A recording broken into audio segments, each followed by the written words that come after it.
Hello, and welcome to the humanity where we do the things with the stuff for the people. I am Matt.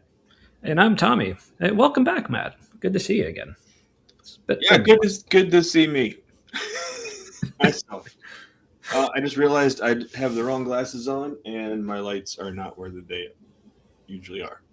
Ah, So I will take care of that. all right. Wow. Good to know. Good to know.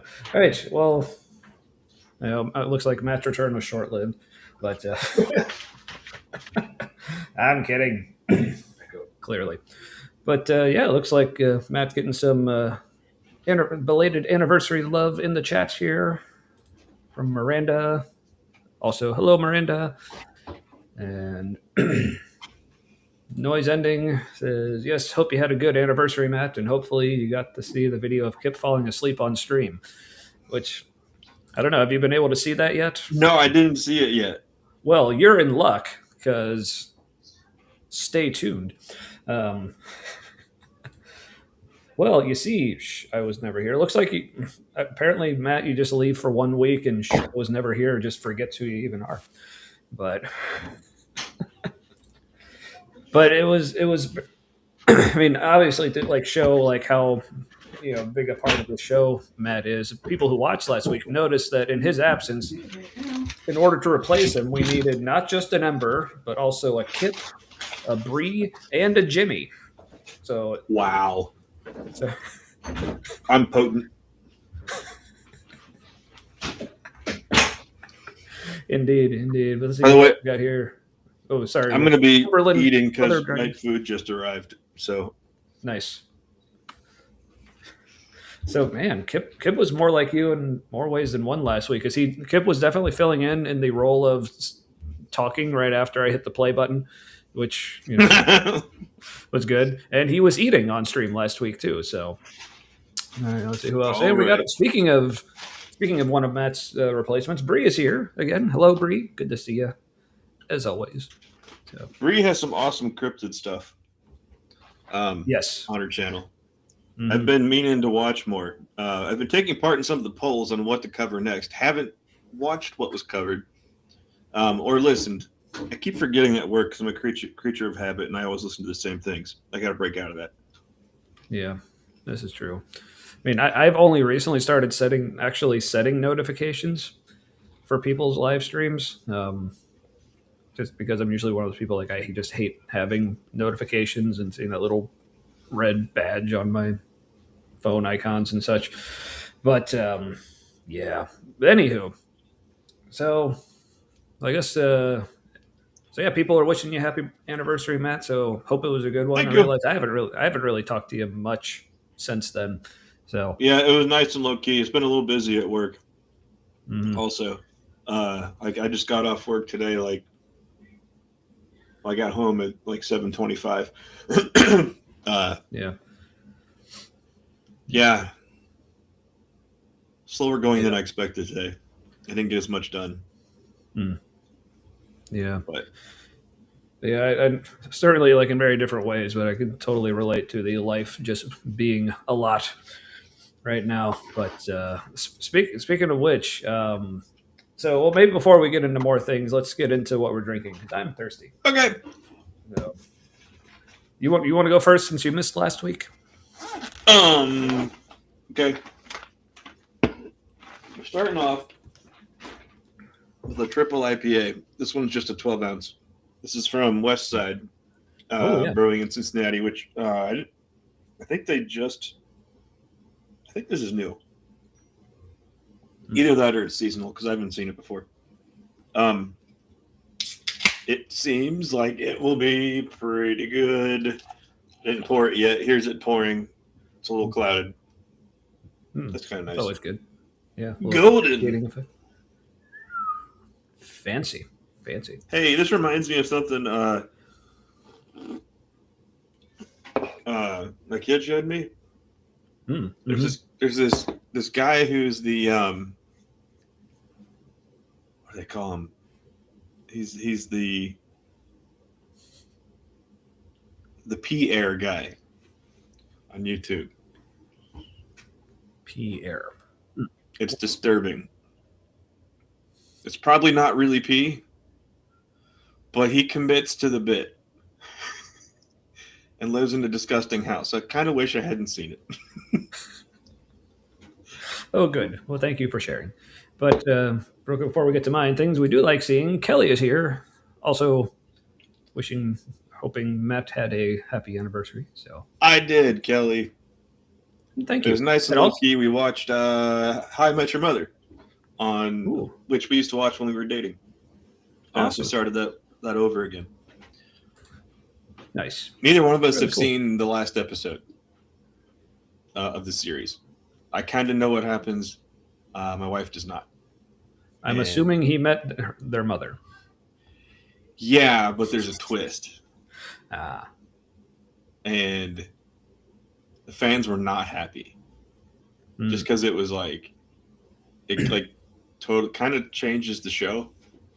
ah, I see. Yeah, Well, I don't want to ruin it for anybody who hasn't seen it, even though that was like 17 years ago. yeah, I haven't seen it. Shocker. But yeah, probably won't. So whatever. So yeah, tonight this is a little bittersweet. I am down to my final rounding third. So Are they not? and Are they not putting it out anymore well, they this haven't year? been to my local store for a few weeks, but like there's still a couple other places I could probably check. Like Party Source may still have some, but I haven't been there in a Yeah. while. Or maybe there's another liquor store close by to me that usually has the good stuff. But yeah, guess we'll just have to see. So yeah, good old red IPA, one of my faves. Nobody really makes one of those year round. The red IPAs. Yeah, or at least which is bizarre because it's maybe like my favorite style. So I definitely wish more people did. But real quick, speaking of Kelly, and yes, the beers do look good. Kelly over the weekend was celebrating 300 subs and had a fun little celebration hangout, which I was Yeah, I able to wish join I could in. have been there. I was really burnt out that day. I was like, I just need to lay on the couch Mm-hmm. Yep. and watch a show that I just realized is probably fascist propaganda, like straight up. The show Scandal that was out for like 7 seasons. Mm. Yeah, recognizing a lot of fanboying story element wise Yeah. that we're like kind of living now. Yep. Real quick. Mm-hmm. Sorry, just for some reason my light just seemed really bright to me. But speaking of beer, so Kelly wants to know again, what beer is that you have, Matt? From West Side Brewing, it's a triple IPA. It's like 12% alcohol. Yeah. 12 and a half. Ooh. Yeah. Nice local place here in Cincinnati, over on my side of town. So It is a great color. I love that kind of like that orangey, brassy color. Mm-hmm. Oh yeah, that's a real good color for IPAs. There's that one. Shoot, what's it called? I don't know. I don't know. It's a Rheingeist one. Don't remember. Truth Bomb. That's what it is. Truth Bomb. Yeah. It's an Imperial, but it is clear and it's that color. And it's good. Interesting. I don't think I've had that one. I've had several of the Truth varieties, but yeah, actually just had a Juicy Truth on Monday. Yeah, hanging out with my kids downtown at Taste of Cincinnati, which is like a big local food festival. Oh yeah.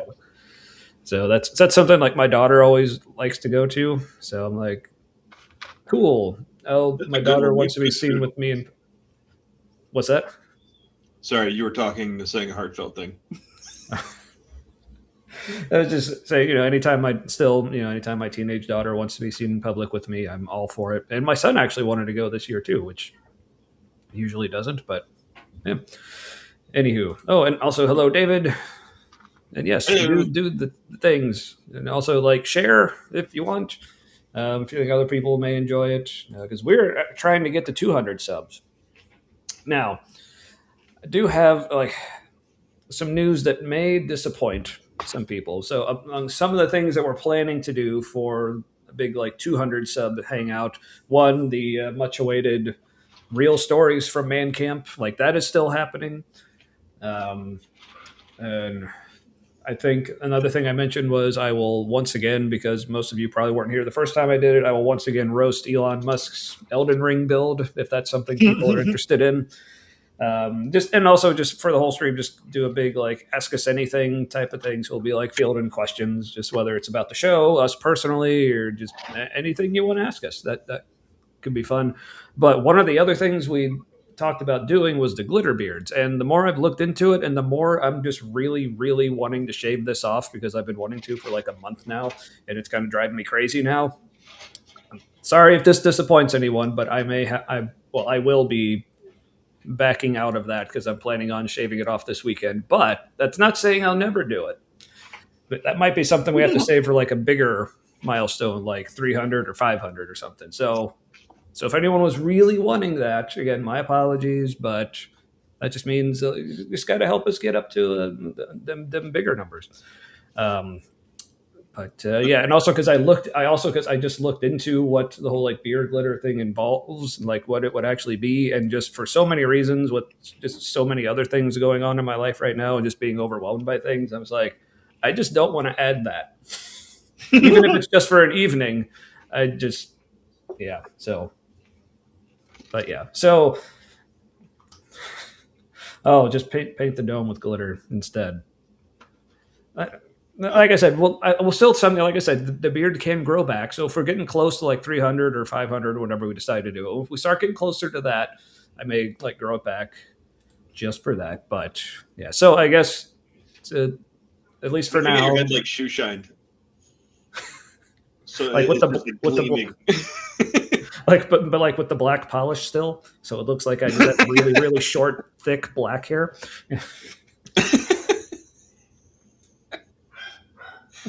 Sorry, but I don't know if you guys can hear the dog. They're eating upstairs, and she wants their food really bad.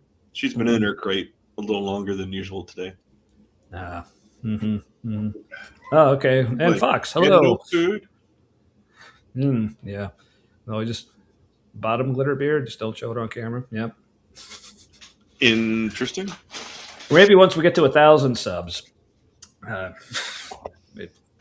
Anywho, so I guess for now, folks, say bye to the beard. It'll probably be gone next week. Speaking of other things coming up in the show, I don't know if here. Let me check to see if next week is actually going to be the case. Yeah, starting next week. And sorry, Matt, I don't think I'd mentioned this to you yet, but my son's baseball season is starting up tomorrow, actually, and they've scheduled him several games on Wednesday nights. So there may be several nights, including next week coming up. We'll have to push the time back to like maybe 9:00. So instead of 8 Eastern, so basically just an hour later than the normal start time. We'll see if we can maybe find some shorter videos for those. But Facebook Ember asking, who's the new guy? Oh, she probably doesn't recognize me because I did just shave like right before the show. So it's like, for me, it's like, oh, I just got a haircut. Gotcha. So, yeah. Anyway. So yeah. So that's so yeah, we'll inform you like what shows will be moved back an hour. Yeah, unfortunately, that will also probably have to include the evening that we're having Kelly on, like which is July 8th. So coming up just over a month now. But yeah, Kelly, just to let you know, and now obviously like email you with like details and stuff. But yeah, the night you're on, Kelly, will probably be starting about an hour later that night as well. But we'll still be sure to pack in all the awesomeness for that episode. All right, but before we get to the main event tonight, so something like we haven't played here in a while, but that I recently updated. I think this was from probably about a year ago. Shortly after Dr. Kip first started following our channel, he, unbeknownst to him, he kind of accidentally made a promo for us. So if people haven't seen this, this little something put together about a year ago. Haven't played it in a while, so but then I have an update for it. But I figured to show you the original instead, just in case people haven't seen it. So If you aren't subscribed to The Humanity, make sure you subscribe. They stream on Wednesday nights, and it's usually pretty good. But I hope you appreciate what I did for you. Oh, yeah, I wondered where you went. We're that fascinating. I did that for you, my friend. So yeah, classic, right? Well, thanks to Kip's appearance on the show last week, he provided us with an update for that ad. So look for it here. Most of it will be the same, but you'll probably spot the key difference. If you aren't subscribed to The Humanity, make sure you subscribe. They stream on Wednesday nights, and it's usually pretty good. But I hope you appreciate what I did for you. What's next on the agenda? I don't know. Did Kip actually fall asleep? I did that for you, my friend. It was kind of dark, so I don't know if people noticed him up in the Thank you. upper right corner, I guess. But also, hello, Aaron. Tommy says hello. But yeah. But if you missed it, like that's a video on our YouTube channel now, so you can just go watch it as often as you want. And Yay! Yeah, Kip seemed to enjoy it. Like he shared it on his channel. Thank you, Kip, by the way. But Kip isn't here, so we may have to. I'd say we have to replay it when he shows up, but he's seen it. All right. So yeah, that's I think all of the kind of like housekeeping and update type stuff I had. So. Oh yes, and also, I guess I should say since Kip isn't here, I guess in his defense, he says he wasn't sleeping; he was killing a bug. Now, that's the weirdest way I've ever seen to kill a bug.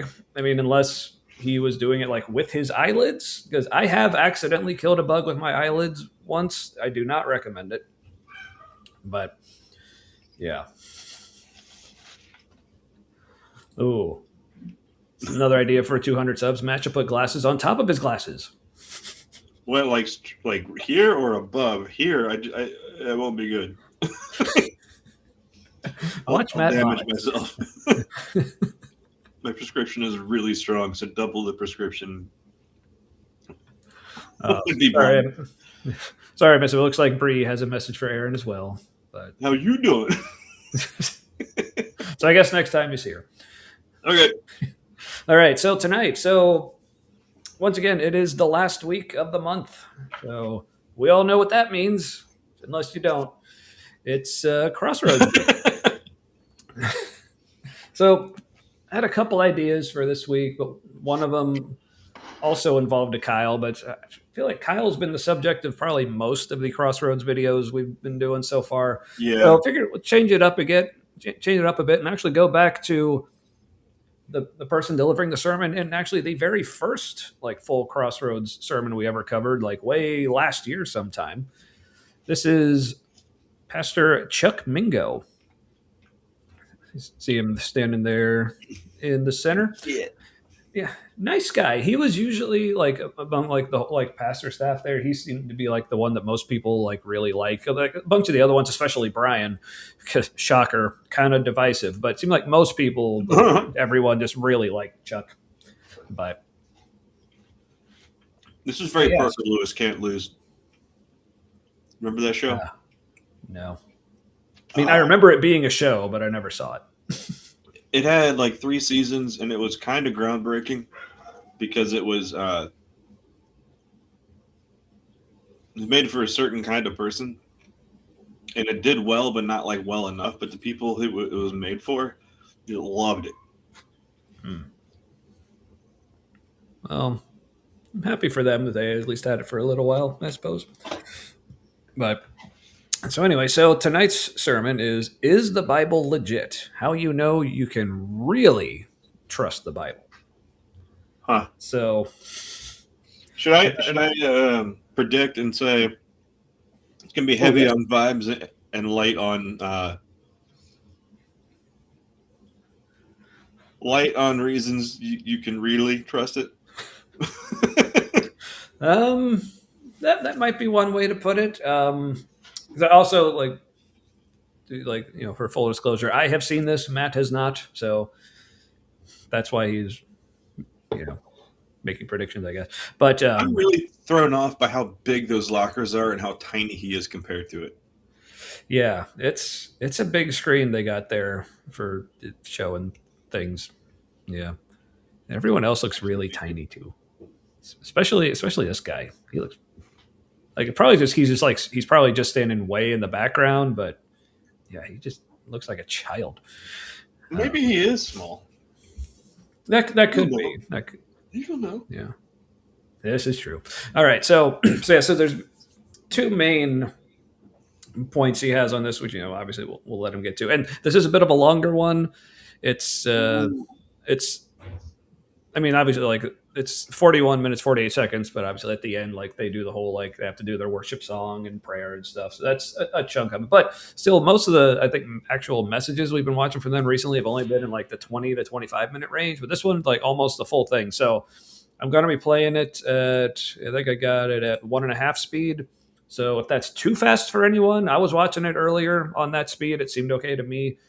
But yeah, let me know if that's too fast, or if you want me to put on subtitles. But I just want to try to get there, especially in my opinion, in the first part of it, it's kind of light on. But I guess Matt's prediction was not too inaccurate. That a lot of it's kind of light on real substance, but there's just kind of less to talk about, at least from my perspective. Matt may have more to say, but I guess. So, anywho, are we ready? I'm a little nervous that legit looks like it's a ransom note. It does. I didn't notice that before. I think I know what they were going for. It's a school collage and Parker Lewis can't lose and Fresh Prince of Bel-Air and all that, but no, they missed. Ooh. So close, maybe. But no, that looks like a legit ransom note, I guess. Mm-hmm. Or is it? Did I kidnap your grandma or not? Question mark. Stay tuned, I guess. Also, we'll be passing around the offering basket later, so keep Granny in mind. All right, so this in what might be the earliest we have ever actually gotten to a video. I'm impressed. So let's. Who even are we? I don't know, but let's just roll with it. I'm digging it. So. All right, my mic is on. I wanted to make sure my mic was on. Something about those songs just hit me. They just hit me. They do something for my spirit. Anybody else do something for your spirit, just to sing, just to orient ourselves to God in that way? And I think some of it is I'm still on hangover from Easter. If you were here last week, did we not have a time? Did we not have a time? It was so awesome to celebrate the resurrection and Easter. So if you are back from that, I'm so glad you came back. So glad that you are connected. Oh, yeah, that was actually the Easter sermon we just watched a couple months ago with Brian trying to explain why we know for sure that Jesus resurrected. But yeah, so I think he maybe references that again at some point. But I'll be right back. Can you vamp for 30 seconds? I gotta check a rinsing job. Yeah. Thank you, Aaron. That was a legit thank you because she's helping him out with something. All right. So yeah, I guess so. Yeah. So Chuck, he's referencing if people remember their Easter service from last year that we watched a couple months ago, which was Brian with the 6 proofs for why we know that Jesus rose from the dead. That was very disappointing, largely because one of them involved a Wes Huff and relying on him being a biblical scholar and history and archaeology expert who has handled the Dead Sea Scrolls with his own hands, which Kip generously joined us and informed us that that's just not a thing they let you do, even if you are an actual Dead Sea Scrolls scholar, such as he is. All right, well, let's see where Chuck's going here. Connecting with us again, and you might be wondering, man, this church is wild. What is this thing? A honey stick. We're going to do something with this a little bit later. If you're watching online, I want you to just grab anything sweet in your house. Anything. It could be chocolate, anything sweet in your house. We're going to do something with this a little bit later. Stick. Yeah. I hope Wait, Aaron just heard that. Is that a THC or CBD like honey stick? I mean, You know, his might be, but I doubt the ones they passed out to everyone else. So I guess if anyone's wanting to play along at home and you want to grab yourself something sweet. Oh, also, I'm so sorry. I forgot to ask. Oh, are they going to say? Hold on. I forgot to ask people for what they're drinking or having or snacking on or whatever tonight. So my apologies. Let us know. All right. Now, what was that, Matt? Did they pass out the honey sticks so that they can like read the verse about the word of God or some shit is like sweeter than honey or something? And they're gonna eat, and they're gonna be like, how sweet is honey? We should know. And then they do it, and everybody's like, oh, God is good. This is really sweet. So sweeter would be crazy. I mean, yeah. But also, look out, Matt. I think Bree may be coming for Aaron. So, anyway. Yeah, she is a cutie. All right. So yeah, but I just thought this also just that it was just such a little thing there, but like when he first pulled out the honey stick, and you're probably all thinking like, what is this crazy church handing out honey sticks? It's like they handed out bacon once. Mm-hmm. Yeah, which I mean, are honey sticks really that crazy that people are like, what kind of crazy church is this? They're giving me honey. I'm like, no, I think they're just like.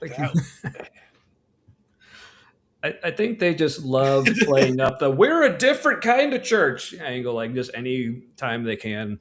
But I mean, not really anymore. Like, yeah, this is true. That really only works for church people anymore. Like people who have been to churches before. But this whole like we're not really a fundamentalist church thing they do. We're not that kind of fundamentalist church. I mean, we are, but like not like that. Right. Okay, now, so Miranda, don't worry. He didn't give away the entire sermon. Like he was pretty close in his guess on like what specifically the honey stick is for, but don't worry, there's still plenty else in this sermon that. What? Like you guys didn't see that coming? Come on. But looks like noise ending has a lemon bar. But in case Lemon anyone's bars. worried, it's a satanic lemon bar. So good. I was worried for some reason. So let's see. Cursed lemons. Oh, and apparently Fox is still nursing a hangover.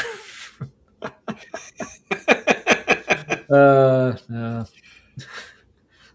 wasn't that good. Like I don't think we covered it even this year. Like this year's one was so dumb. Yeah.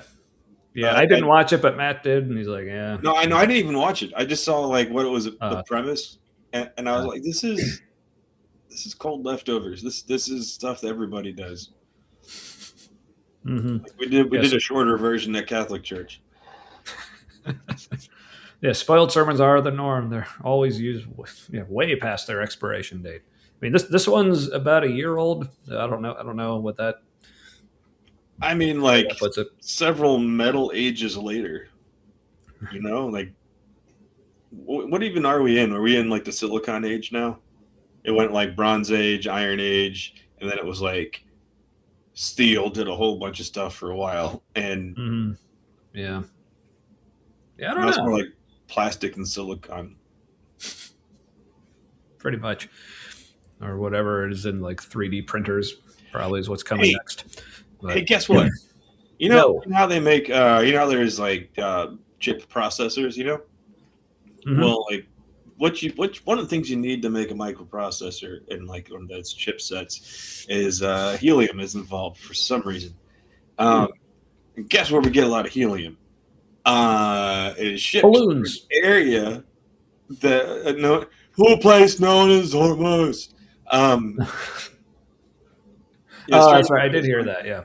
A lot of it comes through there, and so we're running out of helium to make new chips and shit.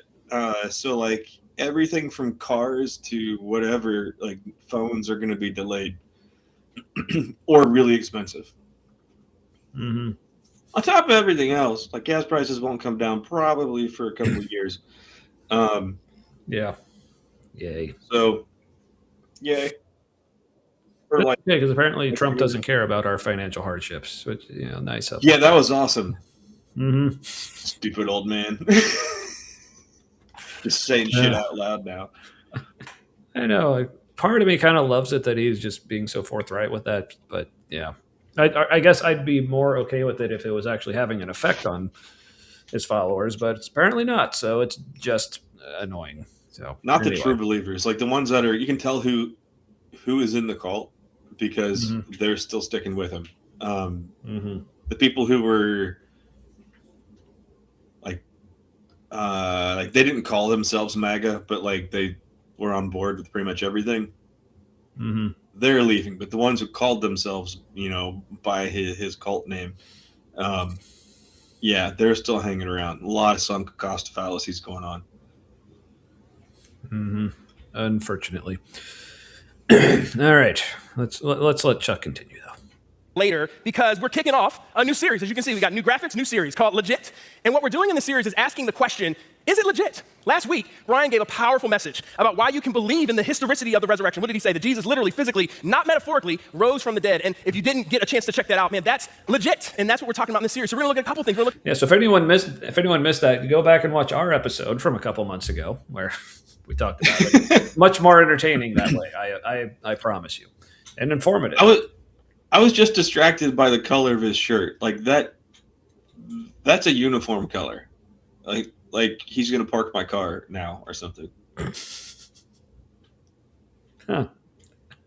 Is that plum, perhaps? Yeah, it's like that weird like burgundy maroon plummy. Like he's on staff somewhere. Where's his name tag? Yeah, hey, this Jesus, is he legit? Is there historicity around Jesus? What about the Bible? That's what we're talking about today. Is it legit? Can you trust it as the inspired word of God? And that's what we're leaning into today. Let me pray. Oh man, that's a God, stretch. thank you that you have chosen to. What's a stretch? Can we trust it as the inspired word of God? Like setting that bar real high. Well, I mean, but that's the belief. That's like unfalsifiably high. Yeah. But hey, we got a nitty lurking. Be on the lookout, everyone. It seems racist. What? Because it's like I said, it looks like he's gonna park my car. I mean, that was a while ago. It's probably not what you're talking about. But guilty to say he looks to say he looks like a raisin head, or did somebody else say that? Oh, that is the California Raisins suit color. And let's be honest, those characters, the California Raisins, they were supposed to be black. Like that was obvious. Yeah. See, I wish they would have gone this direction with it. That would have been so much better. But oh well. Oh no! If he's that's what Nitty's saying. Okay, gotcha. If he does a sermon sometime in hammer pants, he's got his I don't know what to call that belly shape. It's like Thanksgiving turkey shaped, but like big. Yes, if he wore the pants and did the dance, not just because it rhymed, but I might show up for that service just to actually. Oh, he can do the dance. He knows the dance. He can probably still do it now. Like just tell him, do the dance, the hammer dance. You'd be like, oh. And somewhere, and I have no idea where. Otherwise, I may actually try to dig it up. But somewhere there may be video evidence of me dancing in such a fashion back when I was in like second grade. So, and it's just as dorky as you might imagine it is. So, I was in junior high. I think I was in 7th or 8th grade. Well, that's junior high. Well, this particular video, I think it may have been a little later. I honestly don't remember what it was, but anyway. Stop Hebrew time. No, thank you. Thank you for Stop, concordance, Reveal and yourselves listen. to us. Thank you. what? Stop, concordance, and listen. Jesus is back with a brand new mission. Well, no, that's Vanilla Ice, but still works though. I know. It just popped in my head, so I went with it. Yeah, indeed. Much relate. That it is your desire that we would come to know you and to trust you as legit and as true and as the most grounding and loving force, really the most grounding and loving being. You're more than a force that we could ever have a relationship with. And so I pray that you would use this time today toward that end. I love how he had to correct himself. Like, no, you're not just a force. You're more than a force. You're like, it's all right, Chuck. Did he betray his deconstruction a little bit there? Ooh. I mean, because he's speaking off the cuff. That was an unprepared remark, right? So, see, is this why he's no longer campus pastor at Oakley? interesting. Just pure speculation, folks. Nobody read into that or take that anywhere. That was just Also, maybe he kind of didn't want to go down with the ship. Mm-hmm. Yeah, but I mean, but who doesn't desire this, really? So, you know what? I hope for you all to come as well. It's good for you. I mean, I feel bad for people that or their brain doesn't do that. Mm-hmm. Yeah. Or they just don't have the opportunity. Yeah. It's sad, really. But I feel for you. Anywho. Grounding, like the crucifix was a lightning rod. I mean, yep. And they were on top of a hill. Yep. It was wood, lightning strike. Wood, yeah, because like trees and shit. Yeah, sure. Didn't so in the Passion of the Christ, Jim Caviezel, super Catholic, who plays played Jesus, he was struck by lightning on the cross, and then they kept filming. Oh yeah. Even like I think God's in charge of lightning. I don't think Satan does lightning, and so maybe stop. No, but apparently they're actually like working on the sequel now. I think I saw they even set a release date for like next year or something. So what? Yeah. Is it Pentecost? Is that what it's about? Well, from what this was like years ago when Mel Gibson was first like talking about doing a sequel. He said it would involve like what Jesus did when he went to hell to like free the souls and stuff, which like honestly that might be kind of cool to see in movie form. Now I have no idea if that's still the plan because like I said, this has been like decades at this point probably. But that would be metal as shit. That would be just a good movie, I think. Yeah. Because also it's just not really talked about because I apparently that's maybe more of a thing in the Catholic tradition. Like growing up Baptist, like we didn't really talk about that very much. So it's just not something I know a ton about. So I'd just like to see like at least someone's interpretation of what it was. And I don't think there are that many. I don't think there's that many details. I think it's probably in the Catechism. I don't know, but it's probably in the Catechism, which is sort of like Catholic apologetics / fan fiction, and they like reason themselves into believing certain things like purgatory and kind of like what Jesus must have done in hell. I don't think there's even like a story about it. I think it's So also, creative license could be taken, which would be great. Yes. Also, Grandpappy Mel Gibson is anti-Semitic as hell, and yeah, so it could be. I mean, enough of that came through in the first movie, but I think remember Apocalypto or Apocalypto? Yeah, that there was a lot about that. I mean, I saw it once. It's one of those movies like it was good, but I don't necessarily feel compelled to watch it again. But there was one very specific thing I really liked about that movie, and like, so I'm assuming you've seen it, Matt, since you brought it up. So for people who don't know, it's time.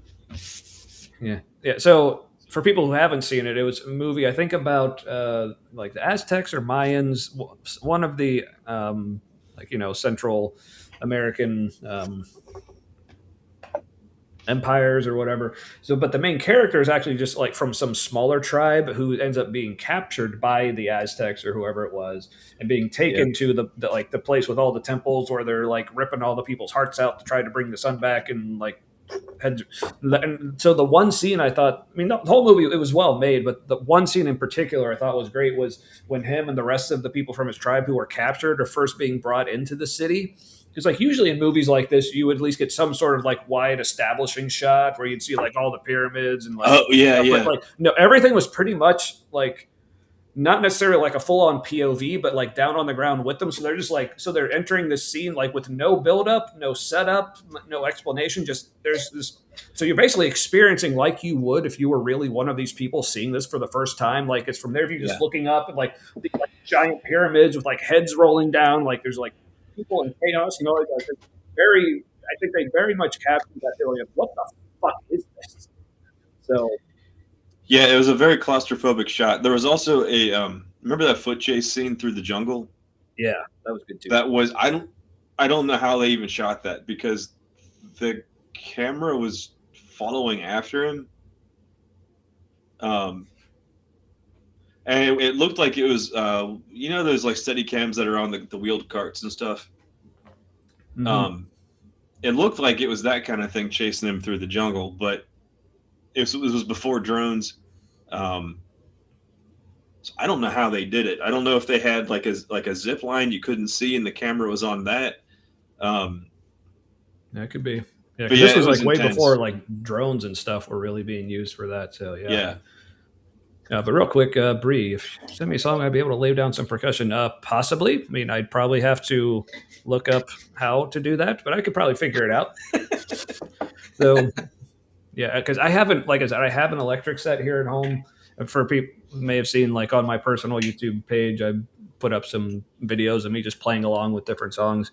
But yeah, I haven't figured out like a good way to like do like a really like good quality like recording, like with full like mixing and everything. But yeah, send me something. I may be able to figure something out. That'd be cool. So I guess look out for that in the future, folks. Collaboration. Do. And that each of us, no matter where we are, maybe some of us are doubting, maybe some of us are skeptical, maybe some of us are all in, wherever we are, God, would you move us closer to you today? Would you use this time to do that as you already have? And I pray this in Jesus' name. Amen. And hello, Mark. Good to see you. Thanks. Hello, all the way from Australia, I think. Yeah, that sounds right. Whoa. Yeah, I know, right? We have such reach. So yeah, for anyone who's like joined us, like Mark and others, we're talking about can we trust the Bible, according to Crossroads Church. Also, I guess for maybe some people may not know that this is the church that Matt and I used to attend back in when we was the Crimsbians days and such. So yeah, they do really good worship sets there, and there's a crap ton of emotional priming before the mediocrity that we're watching right now. So all of this feels like if you're a churchgoer there and you go through the priming period, this feels better than it is. Yes. When you're there for the whole service. It's interesting. Your face is in a real place. How do you like that? I don't know where whatever. But mammals don't have pockets. That's not a real place. A bunch of popples running around down there. Popples. There's a callback. Whew. You ever watch the Popples TV movie? What? Never watch what? The Popples TV movie? I don't think I saw the movie. I remember there being a TV show. But okay, maybe this was like the kickoff episode. You know how they do like a little mini movie or something? Mm-hmm. Yeah, I don't know. Oh, and also hello, Maya. And this is true. If Mark isn't Australian, then he's really great at impersonating the accent of a fake continent. Consistency is king. Yeah, he's really committed to the bit. That is true. So, and just as I said that, see, here's the thing, Maya. You're now starting to think like me. You may want to get that checked out. It's potentially very concerning. All right. Let's see. I think it's weird. They have Christmas in the summer in Australia. That's weird. Yeah, well, because of being in the southern hemisphere, like seasons are rotated. Yeah, that's Doesn't that hemisphere's water rotate a different direction when it goes down the drain? I actually don't know if that's a real thing. I was told that was a real thing in school. That doesn't mean it's correct. Yeah, I was told a lot of things in school that turned out not to be correct, but I went to a very like fundamentalist Christian school through grade school and high Even school. in So even in public schools in the U.S., there's a lot of stuff about history that like they don't teach, um, especially Native American history and Black American history. Um, mhm. but yeah, like honestly, they like clearly there was a Native American genocide, like just Mhm. straight up. Like what's happening in the Middle East right now in a certain starting country, um, that we did that. We did that. Yep, this is true. This is true. And Um, but it's taught like, yeah, there was a Trail of Tears, and a lot of people died on the way there, and it was really bad, and like, but don't use the G word. Don't call it a genocide. nope. See, yeah, it's all right that we did it. It's just bad to call it that.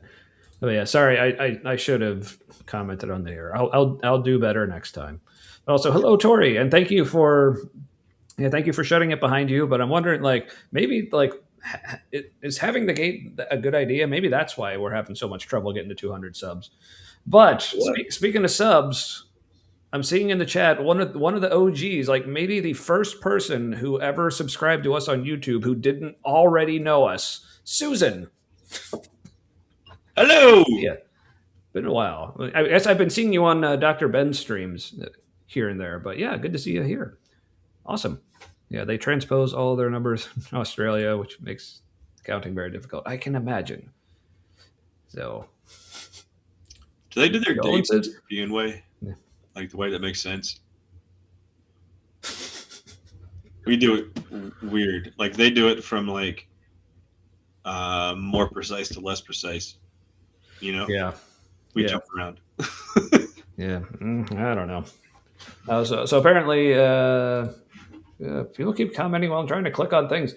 Okay, Emberlyn, Mother Dragon is confirming that the water does spin differently. So So what Yeah, happens Mark- at the equator? Does the water just get sucked down without rotating? Like, is there a perfect spot on the planet where you pour water down a drain and it just like floats down the drain?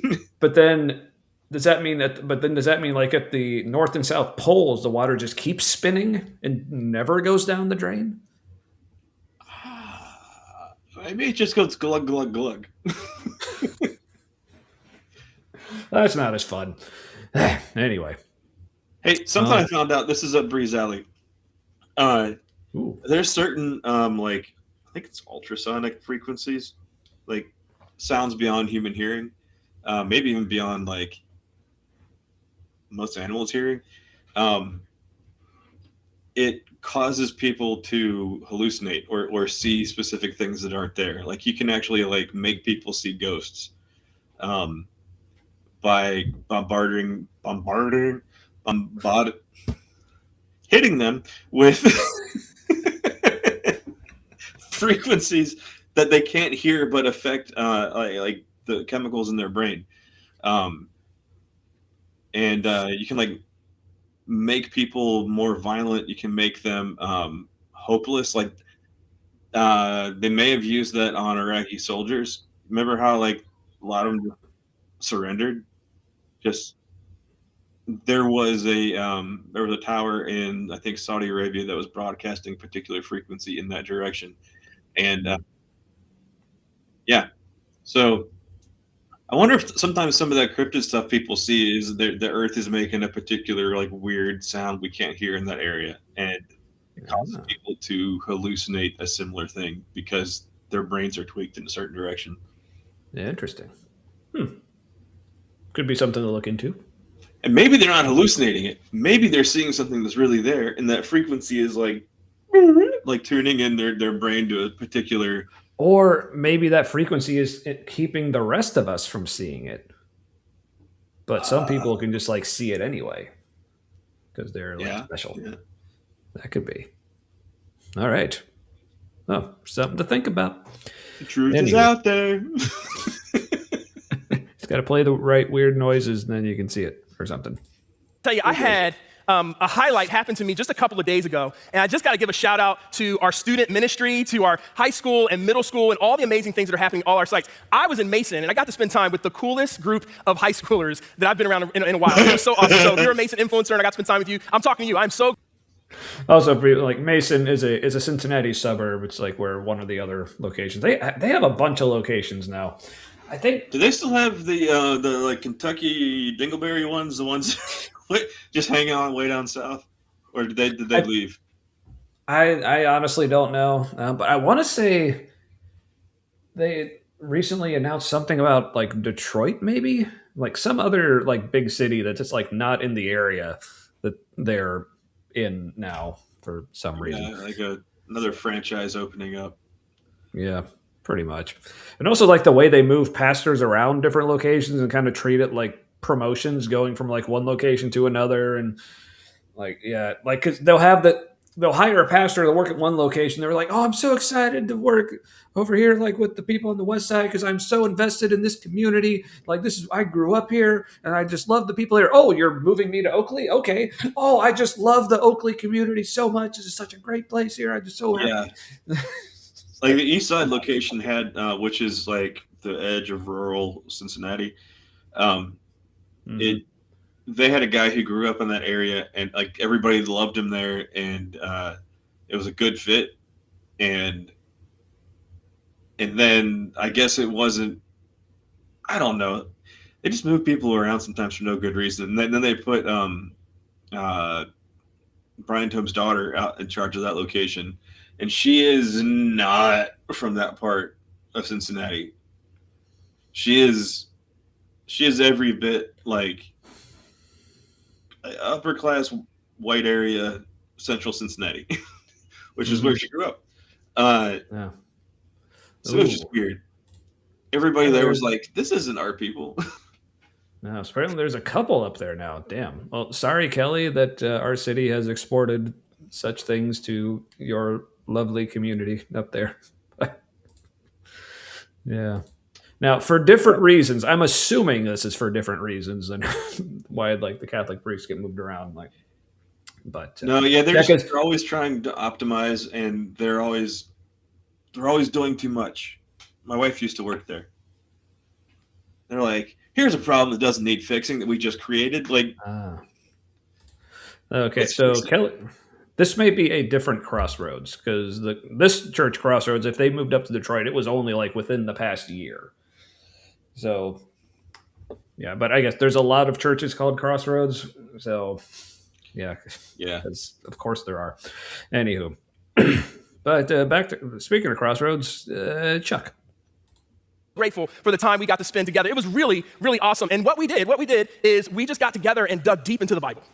And I'm telling you, these high schoolers had some of the best questions that anyone has asked me about faith in a really long time. And it was so cool to be with them. It was also cool because, whenever you spend time with high schoolers, they make you seem more hip, right? Because they teach you some of their culture. So I'm going to throw some of this out to you today. They're going to laugh when they hear this. But, what they told me was like, man, if you say something, Chuck, we really relate to, we really resonate with, they said, we're just going to say bars, like you got bars, right? And some of you are like, we mean soap bars? Like what kind of bars? I don't remember hearing this as a phrase. And I have 2 teenagers. Bars? Yeah.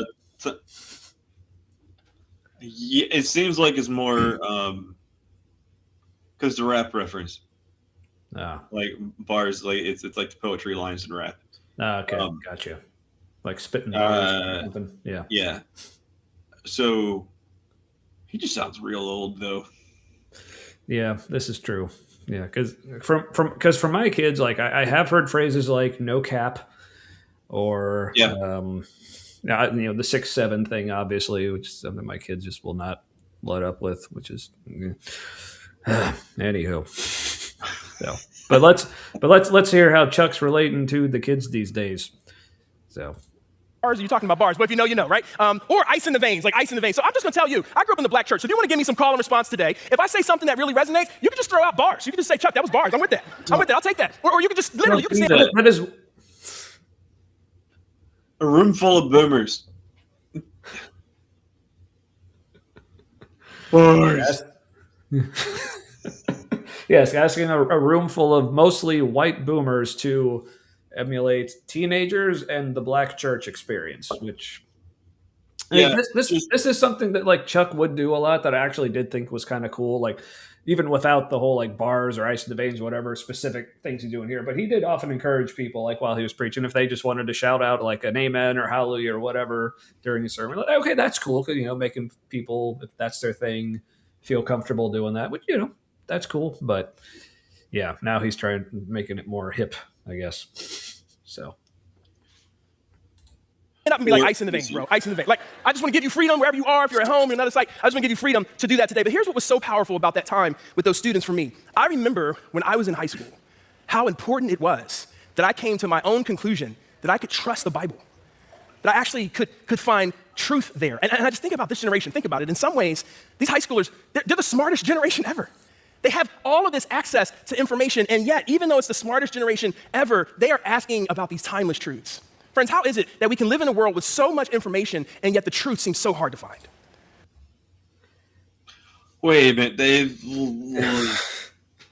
so they're so smart and they have access to all this information, but these timeless truths, I think he means unanswerable questions. Yeah, or basically just thinking the Bible is true and is the truth and real and all that. Like, well, now we have all these kids who are just. So I don't know, Chuck, maybe that should tell you something, that now we're gaining like the most access to the most information we've ever had, and more people are questioning things like your dearly held core beliefs. But what a good thing. What a good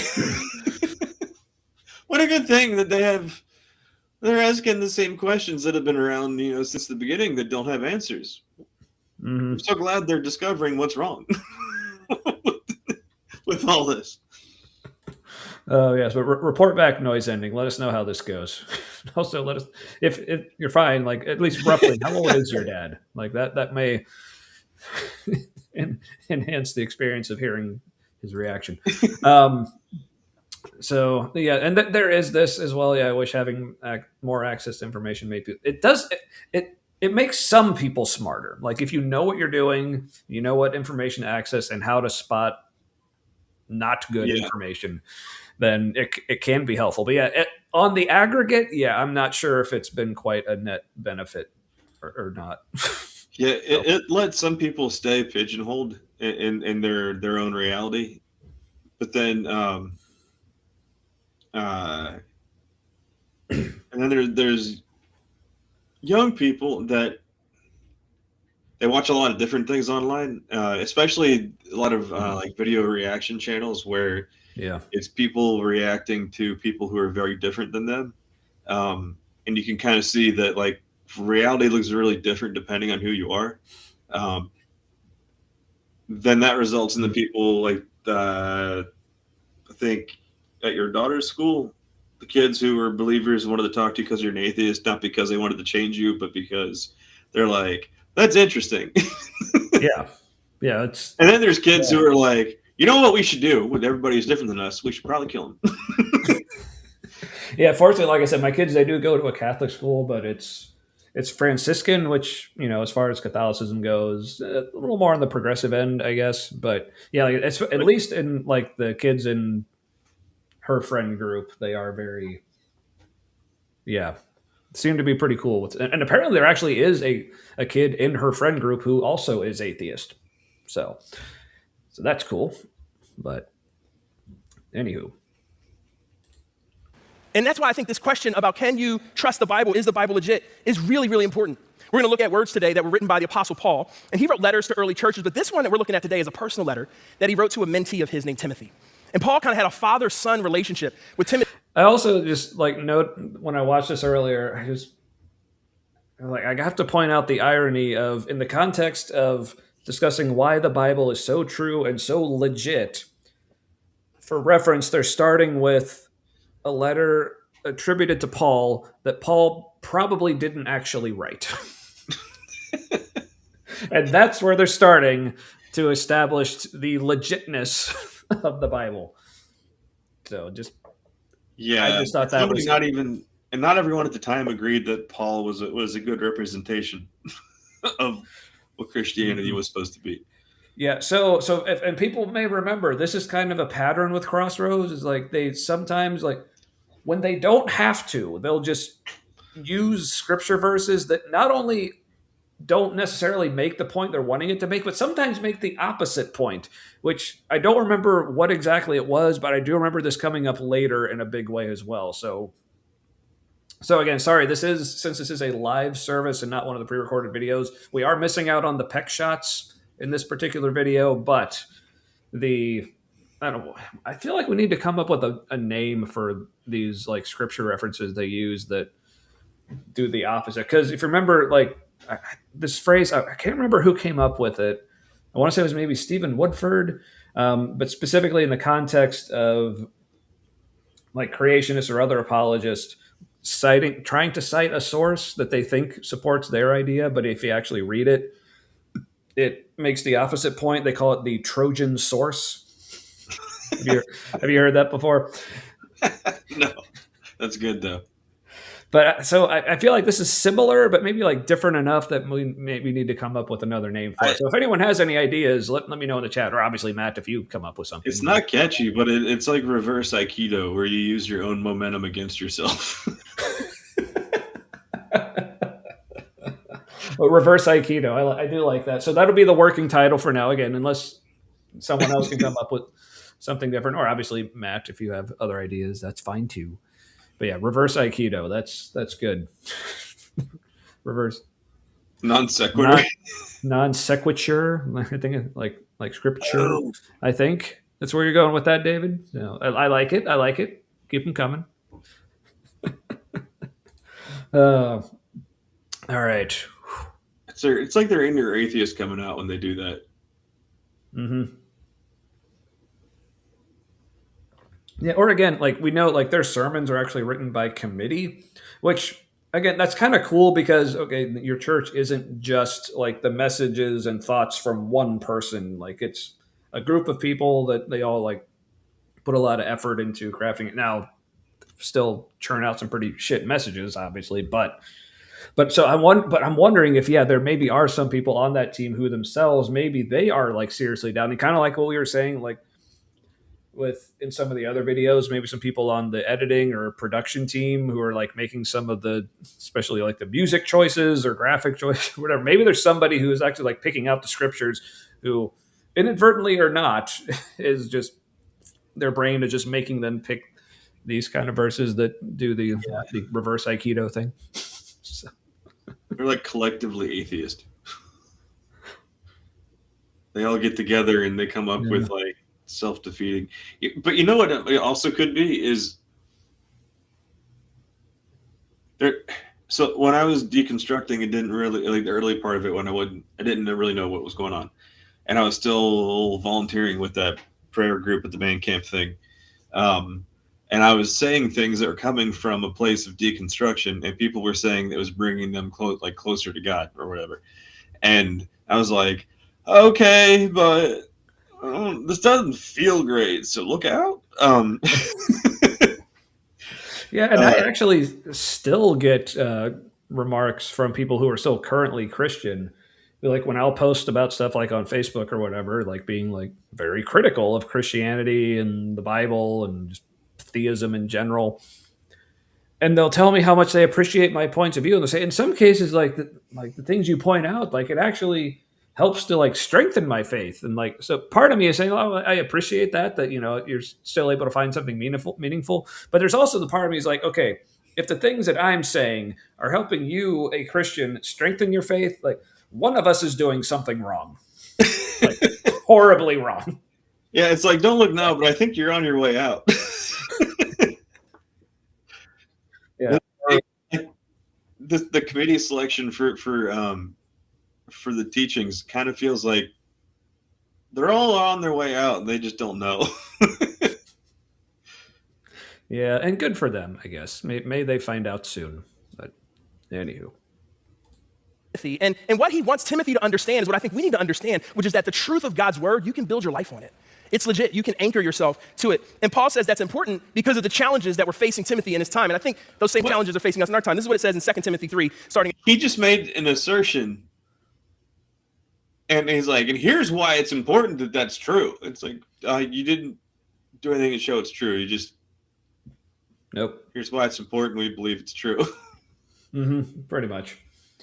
All right. Well, I feel like I need to, make a thing out of this. Is my last swig of the rounding third, possibly for the year. So say goodbye, everybody. So long.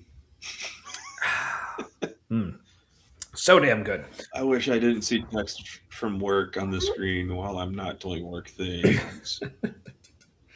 All right. Well,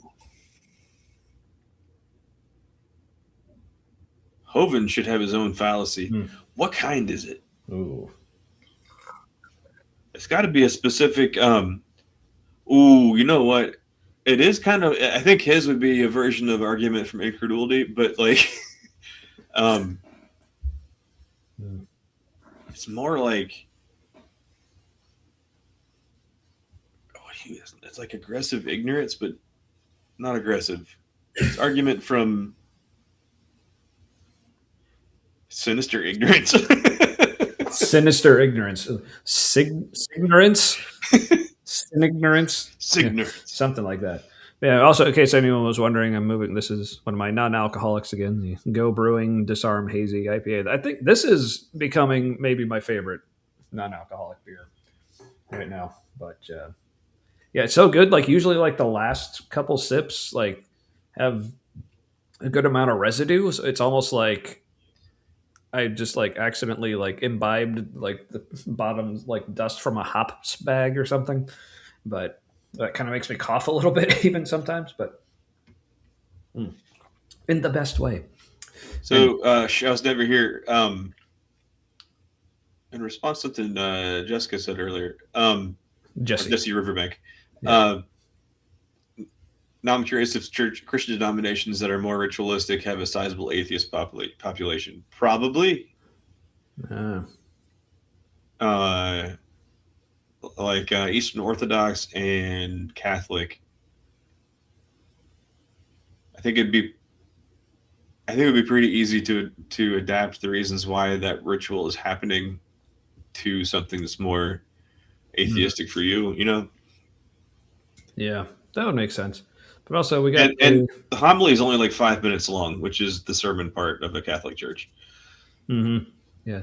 Also, John Gooderham is back. Also, one of the very first people in chat back before the stream even started, like hours and hours ago. It may have actually been yesterday. Wow. I don't remember. But yeah, good to see you, John. Yes, Hovind is a very naughty boy. This is correct. Yeah, like illegally naughty. In several ways. So, but yeah, and I think David makes a good point here. After deconstructing and becoming an atheist, I definitely felt a greater attraction to the ritualistic elements of religion. If I was forced to be involved with religious ceremonies, yeah, because I think like absolutely like Catholicism and Orthodox churches have much more as far as that. Because like with Protestantism, it's almost like they still do have their rituals and things, but it seems almost like the point of theirs is like to do less of that, so it's really more just the core like actual beliefs stuff that's kind of all that's left. So yeah, which lends itself to cults more easily. Yep. But yeah, and plenty of Jewish atheists as well. This is true. So yeah. All right. Yeah, Catholicism. Paul says, but understand this. Catholicism is kind of like Judaism, where you can be culturally Catholic or culturally Jewish. It's like something you can inherit. Yeah, it's a little harder to be as like culturally Baptist or culturally non-denominational or whatever. I guess or culturally like Pentecostal. That would be interesting. So. It's like, no, I don't care about the Jesus stuff. I just like showing up somewhere and like yelling and running around all the time. That's right. No. Okay. Then in the last days, there will come times of difficulty. For people will be lovers of self, lovers of money, proud, arrogant, abusive, disobedient to their parents, ungrateful, unholy, heartless, unappeasable, meaning they're not interested in reconciliation, slanderous, without self-control, brutal, not loving good, treacherous, reckless, swollen with conceit, lovers of pleasure rather than lovers of God, having the appearance of godliness, but denying its power. Bars, yes, bars. Paul's got bars. Man, what a prophecy. Oh, I think in the last days, things will look a lot like the way they always do. So thanks, Paul, or whoever wrote this. Yeah, good call. Thanks, fake Paul. Paul's definitely got bars. And here's what's interesting about that. Paul was not writing those words about people outside the church. He was writing that about people who are self-proclaimed to be Christian, people who proclaim to follow the Bible, people who proclaim to be with Jesus. Yes, certainly he's talking about the external culture, and we may think about it that Ooh, cell phone, those are rare. Sorry. What? Yeah. I just like speaking in tongues and having people agree with me, right? It's like, I tell you, like, my kids always just find it annoying. When No, there is something unique that happens in your brain when people are speaking in tongues. Because you are using like communicative parts of your brain to do the tongue stuff, but you're not saying anything in particular. There's this stuff it's a kind of a unique meditation state that your brain gets into.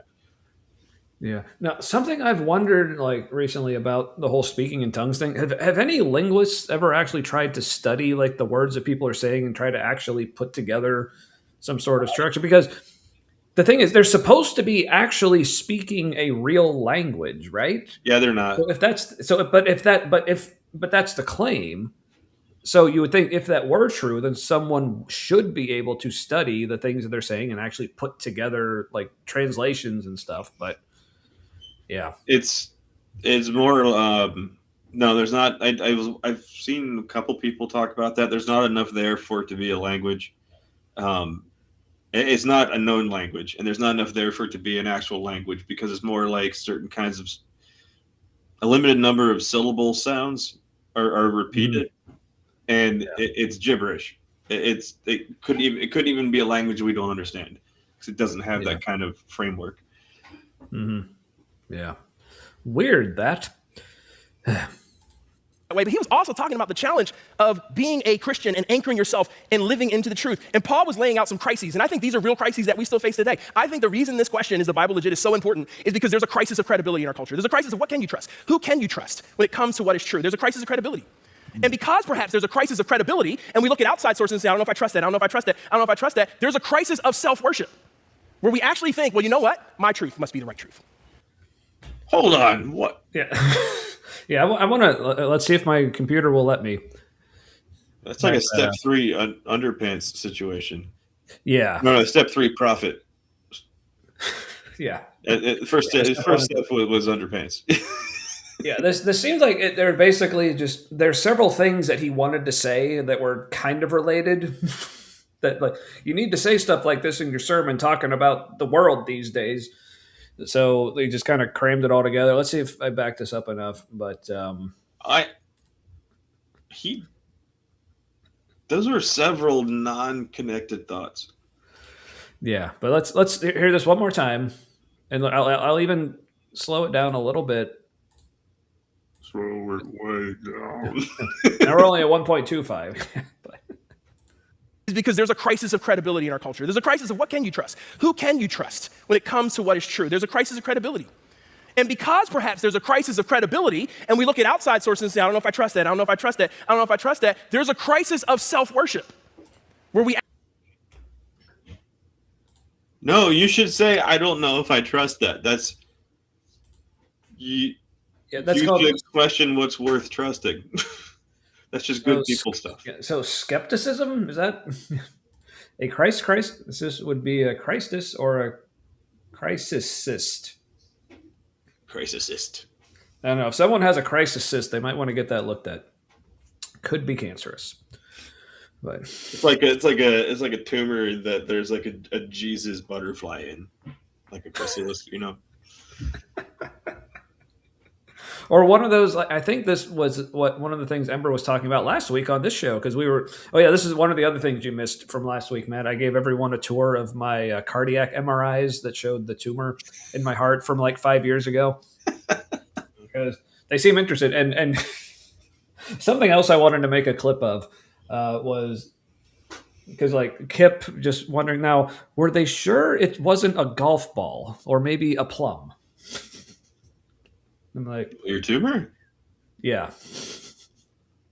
What, you just like wander down to a driving range in your sleep and then woke up the next day with a tumor? Which is, you got hit and just like embedded itself. Yeah, but yeah, all that to say, yeah, Dr. Kip, not that kind of doctor, and it shows.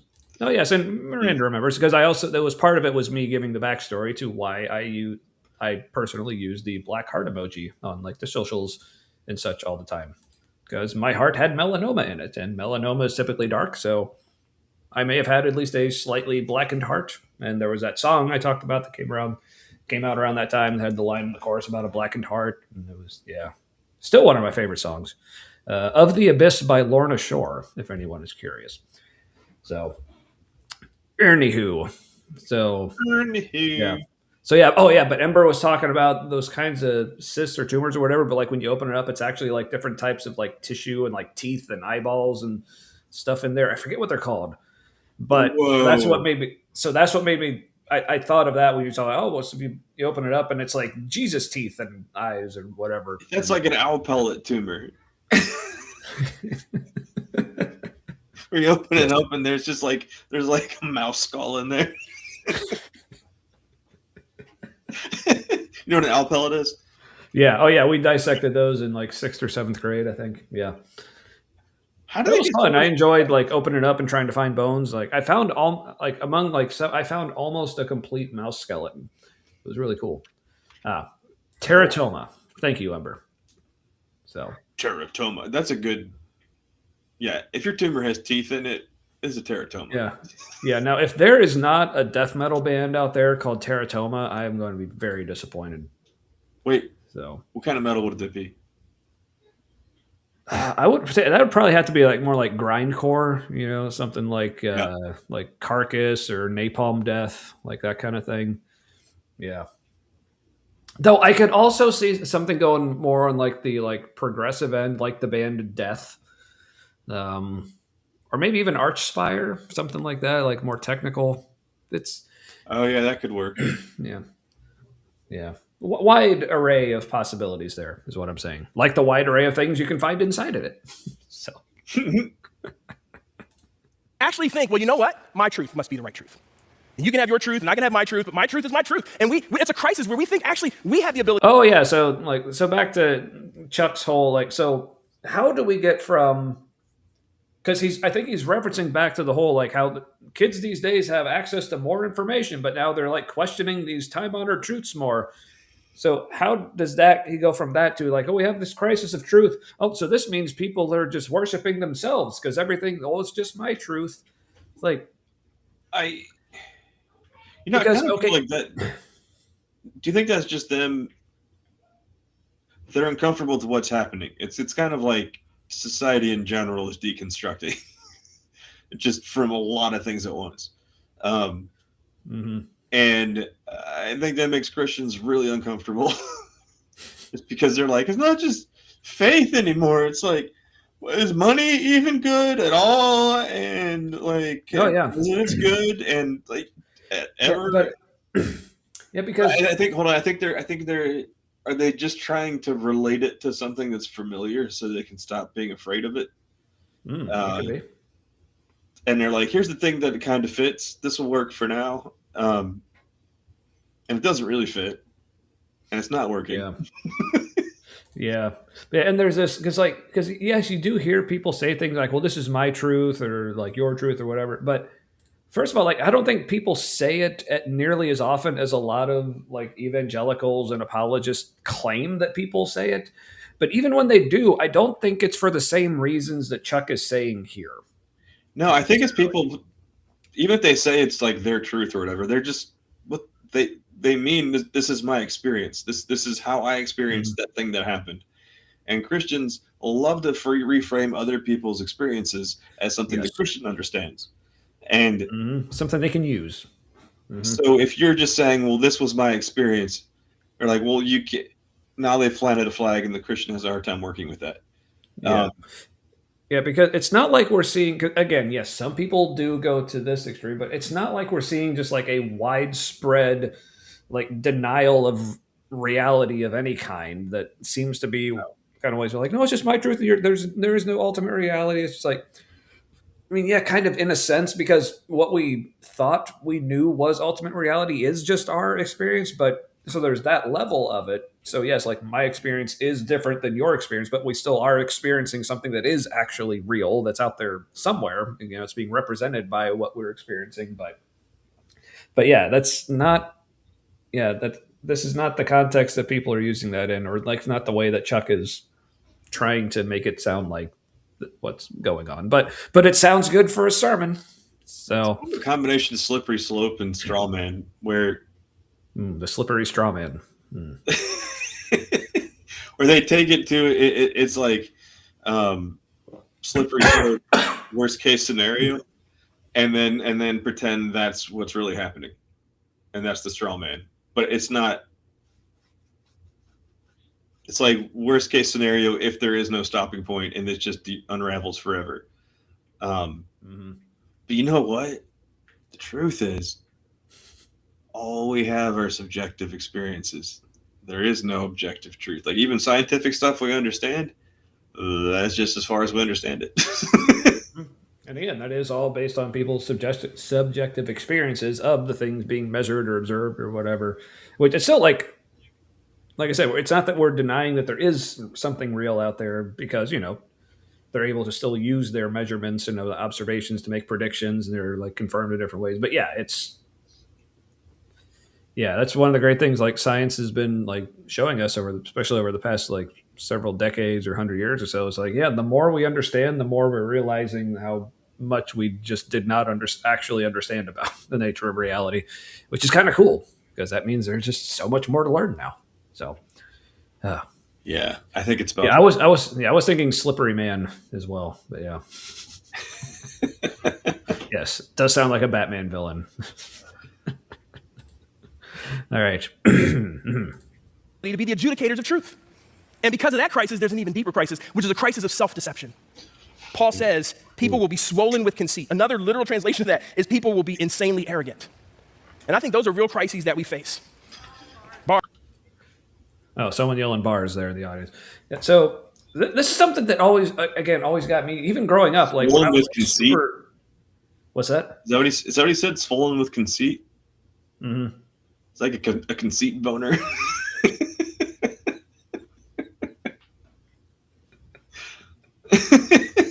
Bars. Yeah, bars. Yeah. Oh yeah. I guess people in the chat want to like yell out bars or whatever whenever we say something cool. You know, feel free, but or don't, because whatever. But so he said another way you could translate that is like insanely arrogant or something like that. This is something that always got me, even like growing up in the church and like being like super devout and into it and everything. I would hear it in so many sermons or other messages where people will talk about like a scripture passage and they'll say it, but say another way to translate this word. And I think actually, and because usually they would do this because this other way to translate it either made more sense or made it more clear or whatever. I was just always wondering, like, well, if you could translate it that way and that's better, then why did whoever translated this Bible translate it this way? It's like, why didn't they do the better one? And yeah, part of my brain, like as a kid, was like, well, maybe if they did that, then these pastors would have nothing to talk about. Yeah, and you know that like sometimes when they're saying another way to translate this is blank, they're looking into concordance, which I used to do, and I didn't realize that depending on the context or just like where a word is being used, it can't mean those other things. And so pulling another word from the concordance were like other places in the Bible, this word means this. It doesn't mean it can mean that in that place. Right. Yeah, I think. Trying to remember. I can't remember if that comes up in here because, like I said, there was another sermon I was considering for this week, but it had a Kyle in it, so I think I should probably save that. So I can't remember in which one it was, but in one of the sermons there was something about a way a word is translated. Well, because we know the word is used this way here. No, I think it was in the other one with Kyle. But saying, because this word was translated this way here, then that means over here we could use it that way. Like, no, that doesn't necessarily mean that. You got to look at context. They love to shout context, but don't often like to actually use it. I don't think they know. That's a common complaint when people online conservatives will say about lefties. Like Trump would say something and you pull it out and you're like, he said this, and then they're like, that's out of context. Like, I don't think you know what that means because that was the whole context. Like literally. He was on about something different before and after that statement. So that was all there was. Yeah. Also, like, some things, it's like, what context makes that okay? Like, I just. What are you jealous? That's a favorite one that I hate. What's that? Like, somebody says, Trump has made this many billions more dollars since he's been in office, and he doesn't take a salary. How is that happening? He's like, what, you jealous? It's like, God, I just want to punch you now. I haven't heard that one, but yeah, that would. Whew. Anywho. Yes, keep them coming. I love it. And here's why this is a crisis for us. Because there's a part of us that knows at the end of the day, I can't be the source of ultimate truth. Psychology taught us this in 1935 through something you may have heard of called Johari's window. Johari's window, this is the XY axis coming at you right here. And Johari's window is a matrix, look out. Yeah. So now we come to the portion of the sermon with the completely unnecessary but very intelligent sounding illustration. It's like, let me know. They love a matrix. This church loves a matrix. They will. It is really helpful for visualizing certain things, but like this is one of their corporate tool things they love. Yes. Oh, I was thinking that the viewership seemed a little light tonight, but damn it, Kip! I should have known it was Kip's fault. But also, hello, Guard. Good to see you as always. Knowledge for profit. How dare you? Is it running over with joy though? That's the question. Does your cup runneth over? Kip will do that to you, I guess, or something. Model of self-concept. And basically, if you think about it, if you look up and to the left, there are things about us that are known to others and known to self. There's some things that I'm projecting right now that I know I'm projecting, I know are true of me, and you know are true of me. That's the arena, like that's our public life, that's where we live. But look at these other things. There are things that you guys know about me that I don't know about myself. And those are blind spots. And we all have blind spots. But how about this one? In the bottom right, there are things about me that are not known to you, and they're also not known to me. It's unknown, it's hidden. So let me ask you this. How can I be the adjudicator of truth when I don't even know myself fully? Like, I think that's a pretty standard concept that pretty much everyone understands. Like, yeah, there are some things about ourselves that other people see that we don't, and there's some things about ourselves that we see that others don't, and there's some things that none of us know, and so it's like a completely mundane fact. But we found an intelligent sounding chart thing that we could bring up to, like, you know what's weird about this? Chatting to me, yeah. Well, yeah, they love a good visual corporate tool. Corporate tools. Bunch of corporate tools. Okay, I don't. If anybody else is familiar with these charts, like the good place to be in the matrix is usually like the upper right square. Yeah, here, I'll back it up, or maybe it's a little more clear there. Yeah. It's normally the upper right square. It is like the goal square. Like that's the healthy place, or the successful place to be in. The upper left is usually where you put the things that are like counterfeit goods. Like you're just kind of cozy. You're not like just treading water, and you're just doing okay. But they put like the things that you know about yourself and other people know about you. The eyes wide open things, that seems like the better place to be. Like to be around people who see the same things in you, you see yourself, and like things are just seen and known. That sounds better. Mm-hmm. What does he get into like what the upper right quadrant is in this one? No, he's literally like where I paused it. Like it was the chart was fading out, and he wasn't going to talk about it again. So let's hear that. hidden. So let me ask you this. How can I be the adjudicator of truth when I don't even know myself fully? And when I can't even recognize the things that are blind spots, things you Yeah, that was all he was said about it. Oh, okay. Maybe it's where like you acknowledge that there are things you don't know about yourself.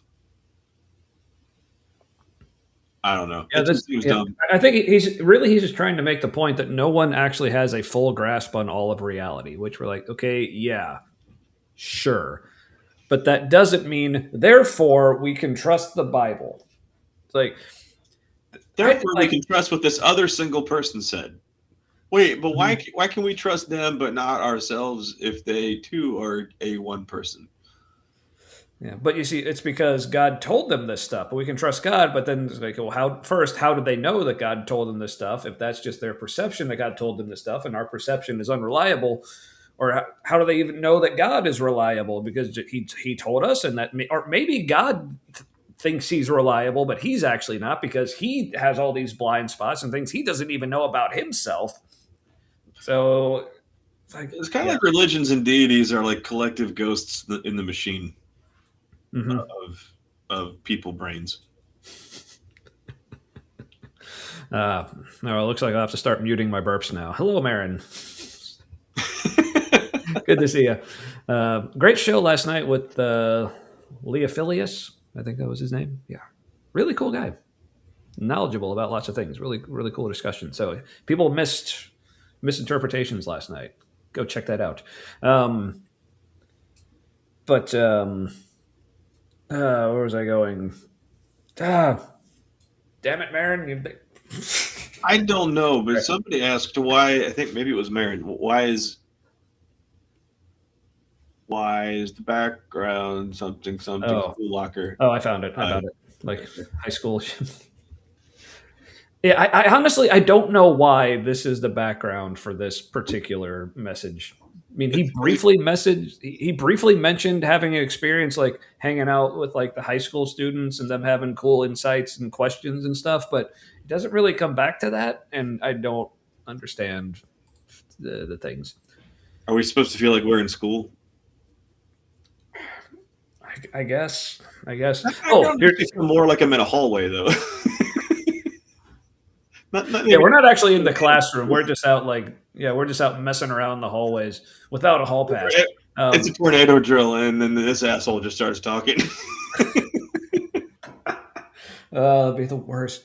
So I remember what I was going to say. So with that whole, like, none of us can really know what's really true, so we got to go with the guy who knows all the truth. Like, I did not remember Crossroads being this like presuppositionalist about things, but apparently, yeah, they lean pretty heavy into that.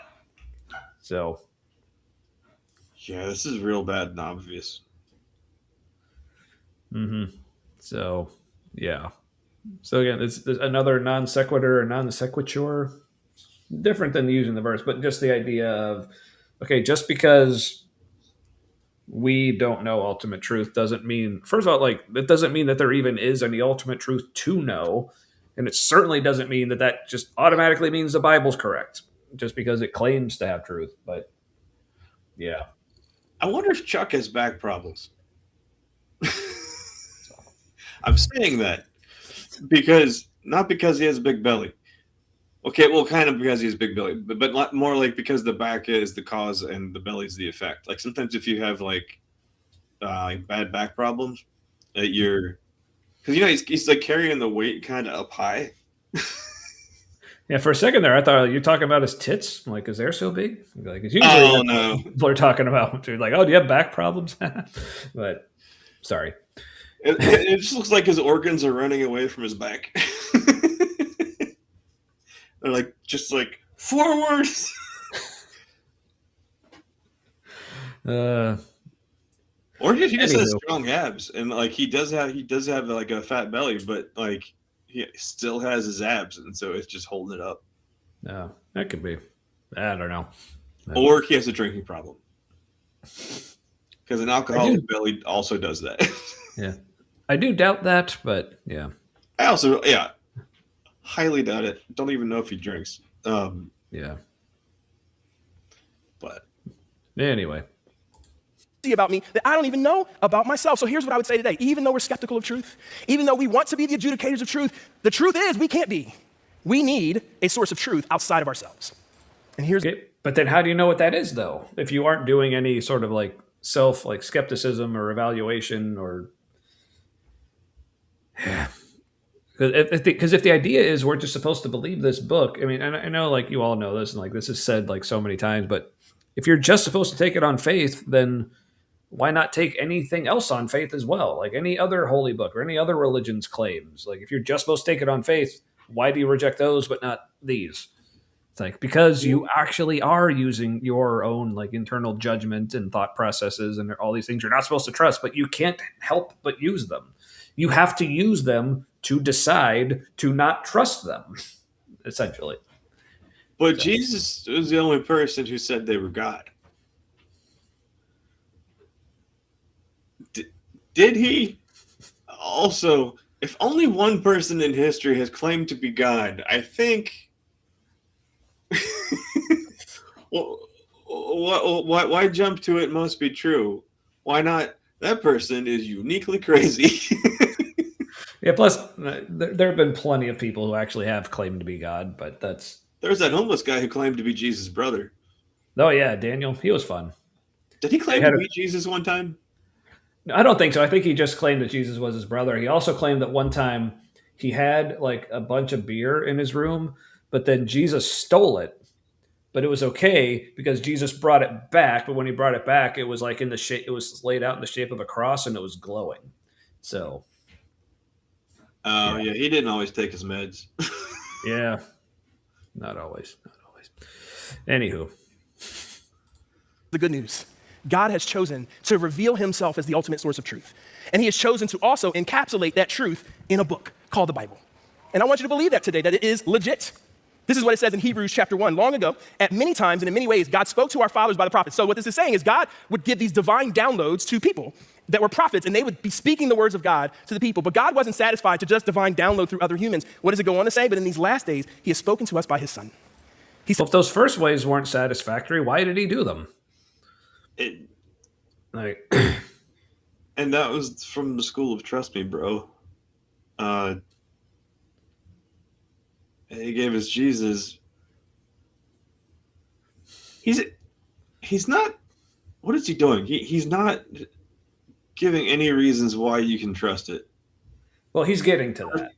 Okay, he's sort of pretending to and just showing where other people in the Bible said, hey, you can totally trust the Bible, even though we don't even know we're in the Bible at the time we wrote this.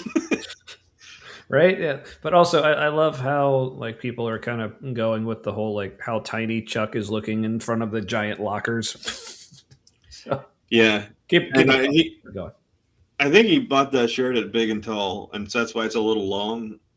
Because that is probably the only way you can get a shirt that fits in the shoulders and sleeves, but it has like plenty of room in the belly. Yeah.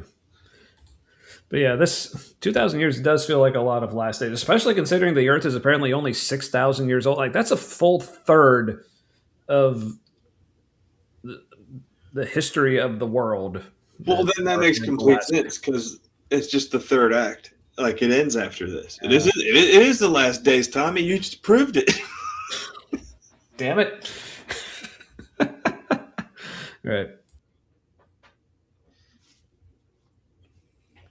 All right. Remember to mute it. You're welcome, Aaron. All right. Back. But yeah, he's eventually going to get to some actual reasons, but. I want to embody myself, live among you, so you can see my character and know my heart. God chooses to reveal himself and has been progressively revealing himself to us until the ultimate revelation of himself came, which was Jesus, his son, of whom Jesus says this about the scriptures in John 5:39. Also, like this whole idea of like it building up, like, okay, this revelation happened, it wasn't the best, but once we got to Jesus, then it was really cool. So like, so fuck everyone before there, I guess. Like, yep. That really frames the Bible in the from the perspective of now, like a person reading now, Mhm. which feels very self-centered. It does. Yes, you are correct. Yeah, because we're like, oh well, lucky us, we got the full revelation. But I mean, especially when you think even some things that were written in the Bible apparently don't actually make sense until you like. So again, like say something in the Old Testament doesn't actually make sense until you read Paul like hundreds of years later. Like, oh, now we understand what that Yeah, means. from our perspective, So- in a settler colony. Right. Yeah, so apparently, like, those poor suckers who were actually there when the original dude was writing the shit down, like, they apparently just had no idea what was going on and just had to live that way there for centuries and centuries. So, oh well. But it's okay because He says, you search the scripture. Good and shit. Or something. Yeah. Yeah, crazy how God spoke through the prophets and there were multiple books of their words, and then Jesus spoke through other people, wrote down 4 versions of the same sparse selection of quotes. Yes. Yeah, and not even like, how big a deal did Jesus even think he was? Where he didn't even tell anybody to write anything down. Right. In fact, in some cases, especially in the book of Mark, told people to like keep quiet about how awesome he was. But also, hello, Emily. Good to see you. Hello. All right. We're talking about everyone's favorite church. Welcome. All right. Emily also used to go to Crossroads. So, yeah. Good times. Good times. Because you think that in them you have eternal life, that it's about the rules. But Jesus says it is they that bear witness about me. And so what I would say to you is having confidence that the Bible is the very Oh, word. yeah. I'm sorry. I want to back this up a sec. Wait, he's going to use that for not what that verse is for. Yeah, this is what I talked about earlier. It's like, so in the sermon that's supposed to tell us why the Bible is so important, we have Jesus. In John 5:39, he saying- says, you search the scriptures because you think that in them you have eternal life, that it's about the rules. But Jesus says it is they that bear. Okay, also, He added in it's about the rules. Yeah, because again, like he didn't need to use this verse to make this point, but for some reason they thought they had to. But like, oh, but now that we said the verse, how can we spin it to make it work? Like, oh, when Jesus said that, he just meant like when he said, you know, you search the scriptures for life, but like it's not in there or whatever. Yeah, oh, it's right here. You search the scriptures because you think in them that in them you have eternal life. There, I can read, but. So yeah, so in a sermon where we're supposed to be like hyping up the Bible, they use a verse where Jesus is doing not that. So they have to like insert this phrase like, oh, this is what he really meant. Like, did he was he just saying that you won't find life in the scriptures just because it's not about the rules?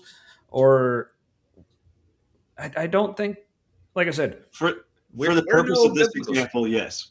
Yeah. Yes. So yeah, so I thought this was so bizarre. Like, because it's almost like where before, like, well, I guess they would do this before, where they would almost seem like they realized, like right after reading the verse, okay, we realize this sounds like the opposite of what we said, but it really means this, and that's why we used it. But yeah, this is definitely an odd choice. So far, everything we've watched them do, there are these verses, at least one, usually more than one, where it seems to be saying the opposite of what they're trying to use it for. Or it's sabotage. If it's not the opposite, it's sabotage is what they're trying to do. Yeah. Directly refuting the point that they're trying to make with it. Yeah. It feels intentional. But like unconsciously intentional. Subconsciously intentional. Yeah. That could be. But yeah, I just wanted to point that out. This made me giggle. Witness about me. And so what I would say to you is having confidence that the Bible is the very word of God, that the Bible is legit, isn't just a nice to have in a crisis of credibility and a crisis of self-deception. It's a must have if you're going to have a life that works. And the beautiful thing is we do not have to check our brain at the door. Yeah, even though Jesus said, like, you think you find life in the scriptures, but you don't.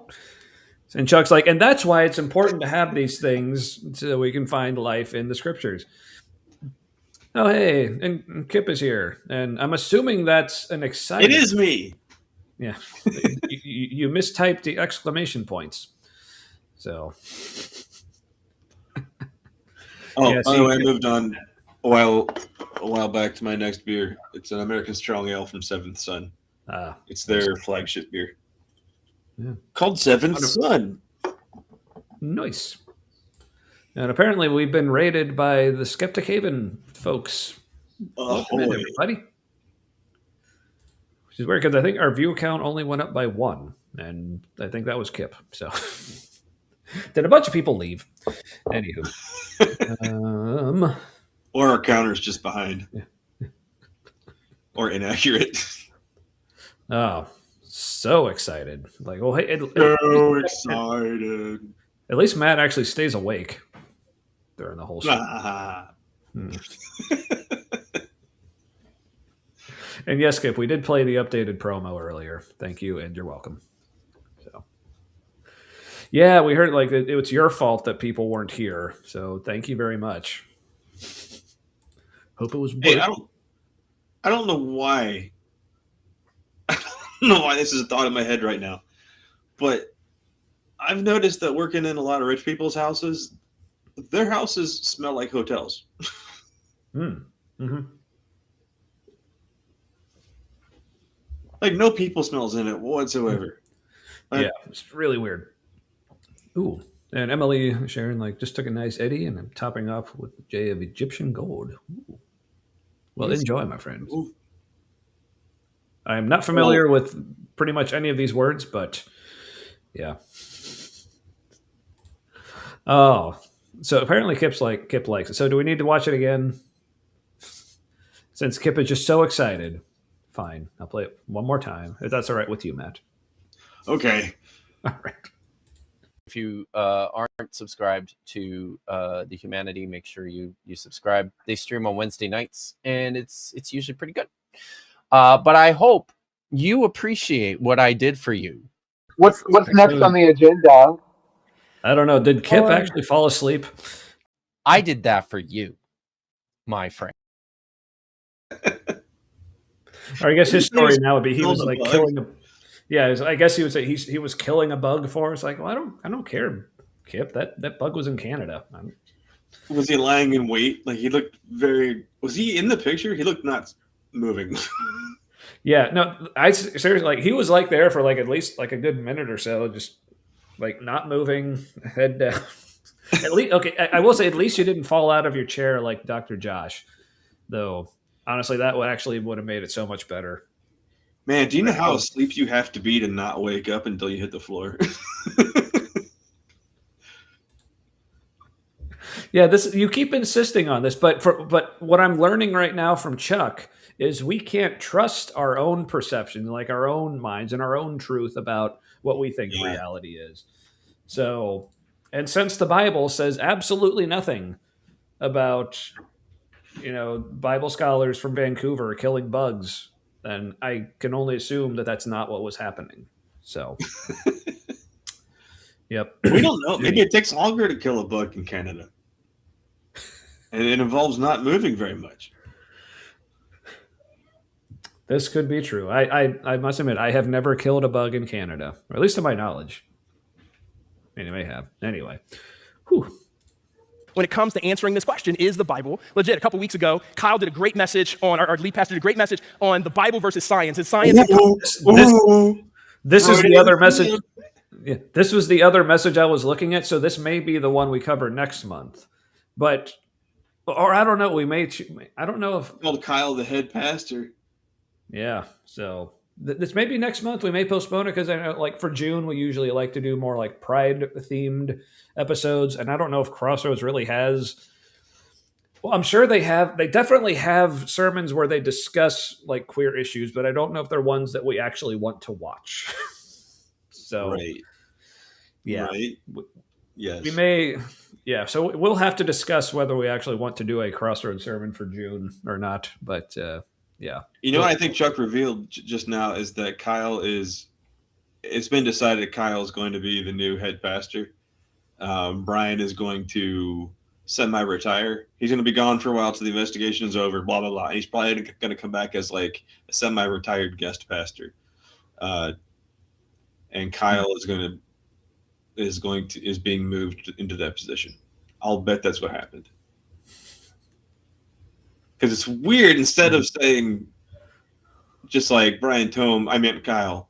He said our head pastor. Oh, Kyle. Did he say head pastor? Yeah. Missed that. Well, maybe he just meant because isn't Kyle like the main guy at Oakley now, or is that still Greg? I don't know. He's the campus pastor, but the head pastor was Brian. Yes. The CEO. Yes, Kip, it is Crossroads shit. Yeah, so I'm moving on to my second beer. So sticking with the Yinglings or Ring Rings. Yeah. Ring rings. Yeah, you remember that story, Matt. You were there. A little bit. Somebody mumbled. All right. That was kind of, man, that could be a fun group at times. Yeah. Bummer. Indeed. All right. When it wasn't all Jeezy and shit. Honey, I Shrunk the Crossroads at the background is any indication. And there is honey later. Oh, yes. They only teased us with the honey so far.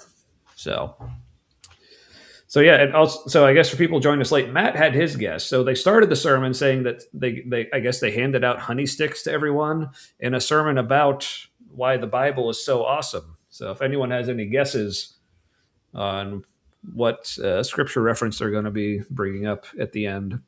Yep. Anywho. Conflict with the Bible. And if you were here, you'll remember that every time Kyle was because he was getting into some deep scientific concepts. And to kind of be a signal to us that he was taking us into the deep scientific waters, he would wear a tie, right? And that was like when when he had a tie on, he was like going deep in science. And then when he took the tie off, he's kind of talking more personal with us. So Kyle had his. Yeah, so this is going to be a fun one whenever we do cover this. I'm looking forward to it. So it's Kyle and his damn fitted shirts again. Yeah, it's about as awesome as you would expect a sermon from Crossroads, specifically Kyle, about how well science and the Bible get along, actually. So. Ember's going to love that one. Yeah. Also, they don't get into... I mean, there's some deep weeds to get into with cutting-edge scientific stuff with consciousness and quantum mechanics and the edge of... It's like... Beyond here, nothing makes sense. kind of things. Yeah, I bet they barely got into that because once you get into it, and you're like, it makes concepts like panpsychism and pantheism or panentheism like easier to say. Hey, if God is real, it's probably more like that. Like no, Old Testament God. Also Jesus, they had it figured out in the Bronze Age. Shut up. For science. Did you already show that? Okay.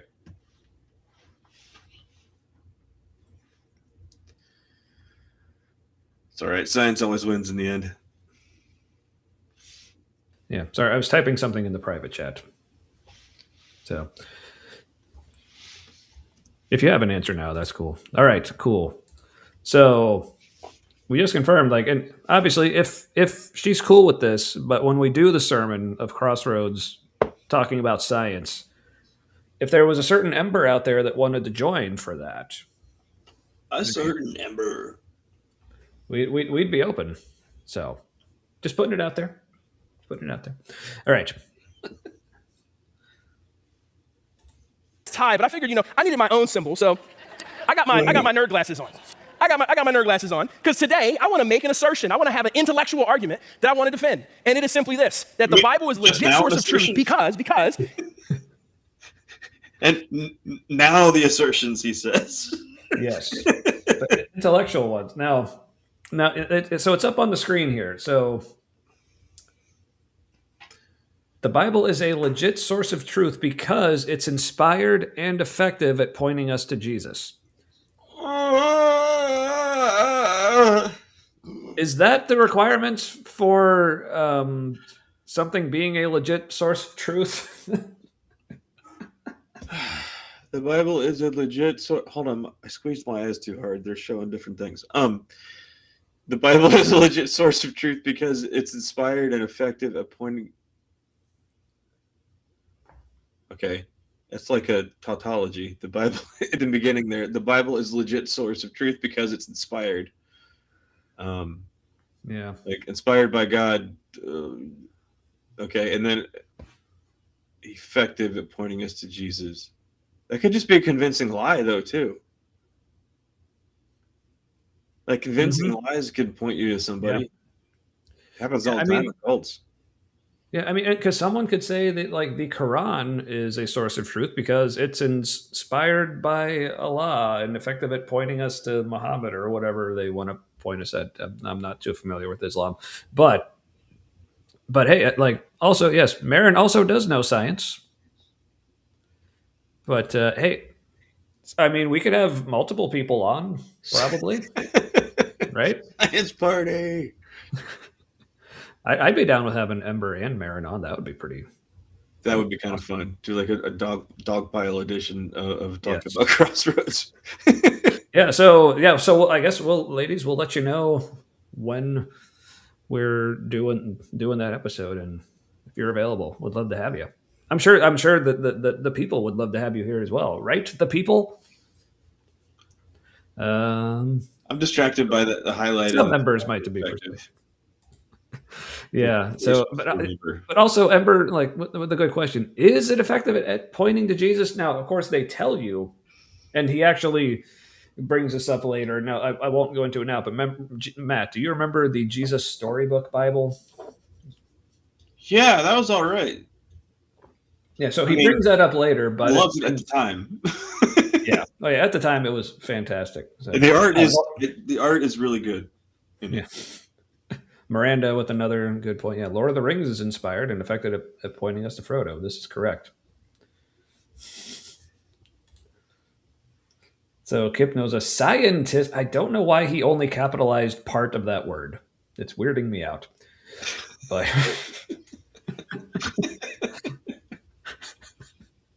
like, did the caps lock suddenly break, or did your finger? Yeah, it makes me think he's trying to like covertly say something else.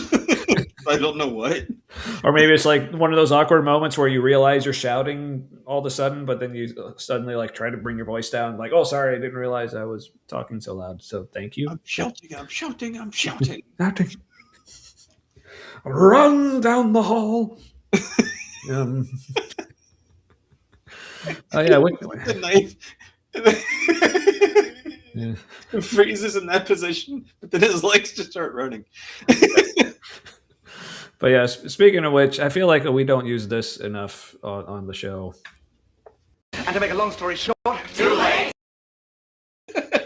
That's kind of our show, I think. Just like last week when Matt was here, like I think it was, who was it? Was Miranda or Melly that pointed out how towards the beginning I said, this might be a shorter episode tonight. Then it ended up being like 6 hours because I guess I wasn't anticipating having like all the people join in, which it was awesome that it did last so long. But anywho, no, okay. It has inspired me to effectively point and laugh at Jesus. See, Chuck didn't include that part, but okay. So it is official. If I'm assuming Guard speaks for the people and Miranda. Yes. All right. So it sounds like this should probably happen. So, now if I actually knew Chrissy Hansen, I would love to. Matt, are you familiar with Chrissy Hansen? No. Maybe. Other Bible scholar person.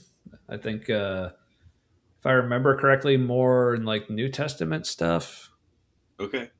But yeah, I'm not, like I said, not super familiar. Or basically, I've seen her on like doing things with Kip and other folks like that. So yeah, I might have. Seems really cool. Terrible at remembering names. if I'm watching a show, if I have subtitles on, it's a lot easier to remember people's names very quickly. Mm-hmm. I realized that the other day. I was watching a show that I couldn't understand what they were saying sometimes. It made me feel old. It's absentia. They talk a lot without moving their lips, and they're like, la, la, la, la, la, la. I'm like, consonants, please. Somewhere. Damn it. Anywho. She's the one who destroyed yes. Vision. Oh, yes, that's right. Yeah. She was the one, like, if you remember when, I think when we watched Derek's video last year. I think Derek destroyed Mythvision, let's be honest. Right? Yeah, she was the one who, at the beginning of Derek's video, he played that clip of her, like, just doing Chrissy things, destroying people's reputations or something like that. Yeah, that was her. Oh, that's right. Yeah. Man, that was such a bitchy thing for him to say.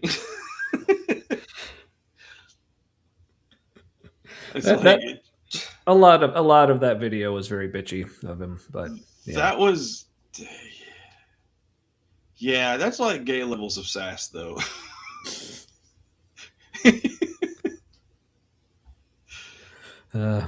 Yeah. Anywho, It's inspired and effective in pointing us to Jesus. The Bible is inspired and effective, pointing us to Jesus. For my brothers and sisters who habla español, la Biblia. it sounded like he said infective there, but anywho, more accurate.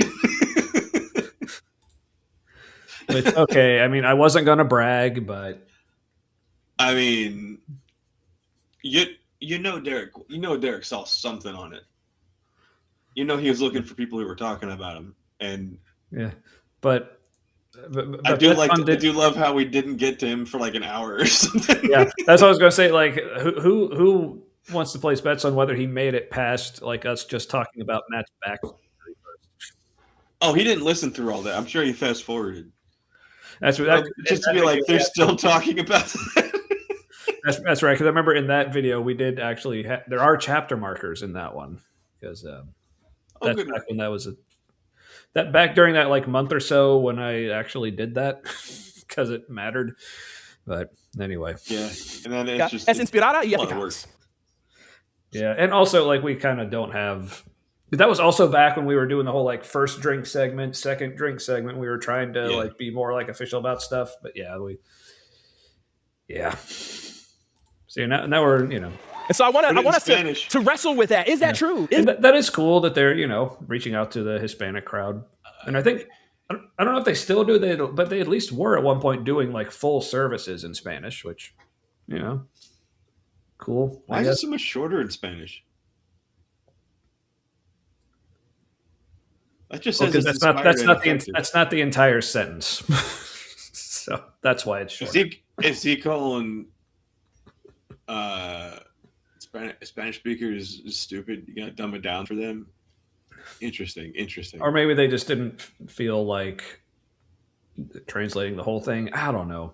Maybe Paco wasn't available. Yeah. to translate it for him.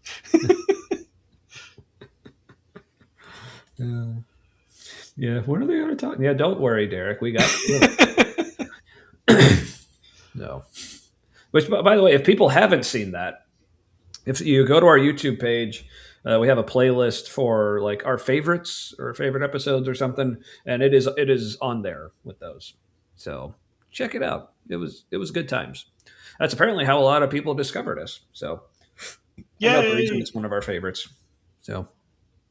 And it was also the first one out of the hospital for me. Oh, yeah. Yeah. It was just watching X-Files in the hospital like every night.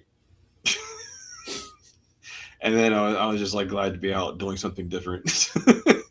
Mm-hmm. So what better? Don't get me wrong. X-Files every night is great. Mm-hmm. Is that legit? I want to help you see that it is. Because after Paul tells Timothy the kind of environment that he's going to be in and all those crises that he's going to be in, Paul uses these words in that same letter. He says, all scripture is breathed out by God and profitable for teaching, for reproof, for correction, and for training in righteousness. That the man, and again, he was writing this personal letter to a man, but that's true for the woman of God, that the man or woman of... Was that why Paul used the word man? Because you think if he was referring to Timothy, because you think if he was, if Paul actually only use the word the man of God because he was talking to a man, Timothy. Like, do you think he would have said like so that you will be thoroughly equipped or whatever? But no, it's No, like he's so. I speaking mean, in I general get so terms. yeah. So again, I appreciate that Crossroads is attempting to make the Bible more gender inclusive, but they're doing it in a way that I don't. It'd be one thing if they were to say, okay, yeah, Paul said man, but we know the church now, like, we want it to be more inclusive. But no, he's like, no, Paul didn't actually mean that. Paul, like, wasn't trying Yeah. to be exclusive. Like You no, just have to assume the inclusion is there, because if you say we're trying to be more inclusive, then you're woke and it's your truth. And mm-hmm. Yeah. Also, James, don't start with me on that bullshit, dude. Anyway, God may be complete and equipped for every good work. So I want to dig into those two words, inspired and effective. What does it mean to say that the Bible is inspired? It means that the Bible is, as Paul said, God-breathed. That the Bible is the very words of God. The Bible is the but also, is that what God breathed actually means? Because I've heard so many different ways that could be interpreted. yeah, But the very word of no, then it would just say it. yeah, and also, I'm afraid so, Guard. But Yeah, I was just trying to figure that out too. Like, other than being like a goofy thing to do, like there's a function to wearing the glasses. Is it so the audience can? So the audience is more comfortable that he's just gonna Bible verse it up now. Um, well, he's going to do more than that. But let's just let him get into it. very words of God. think he's Even though about- the Bible is a collection of 66 books written over a 1,500-year period, over 40 generations, with more than 40 different authors from every walk of life. It was written on 3 continents, Asia, Africa, and Europe, and it was written in 3 languages, Hebrew, Aramaic, and Greek. And so how can it be that this book is a cohesive breath of God, united voice of God, even with all of those human variables? I think there are 3 First of all, you're assuming that it is like united or univocal or univocal. He doesn't use the word, but you can tell that's what he's getting Yeah. at.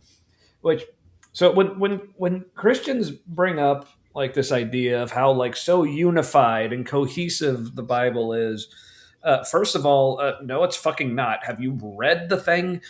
But 2, there's like 2 versions of a bunch of like legends in the Old Testament several times. Mm-hmm. Oh yeah, bunches of times. But even if you were to just assume, okay, yes, the Bible is one cohesive, univocal message with like one constant, consistent through line and everything. Well, maybe that's because when they were actually putting the canon together, they specifically excluded all the books that were different or that disagreed with whatever like they thought the main message was. So yes, it was designed that way if it is that way at all. So the tape on the glasses makes it science? Yes. Yeah, they're really playing on all these motifs. I don't think anybody. I mean, people got shoved into lockers. No, that didn't even happen when I was in junior high. That happened like that hasn't been a thing for a long time. I mean, even now, like I don't. I've only been at majority white schools though, so I don't know. I don't know if it's different depending where you are, but no, it's much. The bullying is more psychological than physical anymore. Yeah.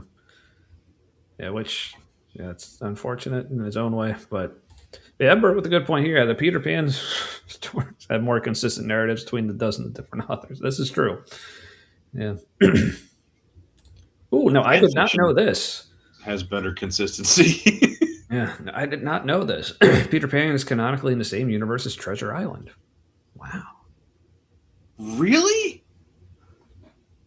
Hey, Treasure Island was the Captain Cook story, right? Long John Silver. Long John Silver, that's right. Yeah. That's Treasure Island, right? Yeah, and the Muppet version is, I think, the definitive version. The show Black Sails is in the Treasure Island universe. It's a prequel to the Treasure Island story. Neat. But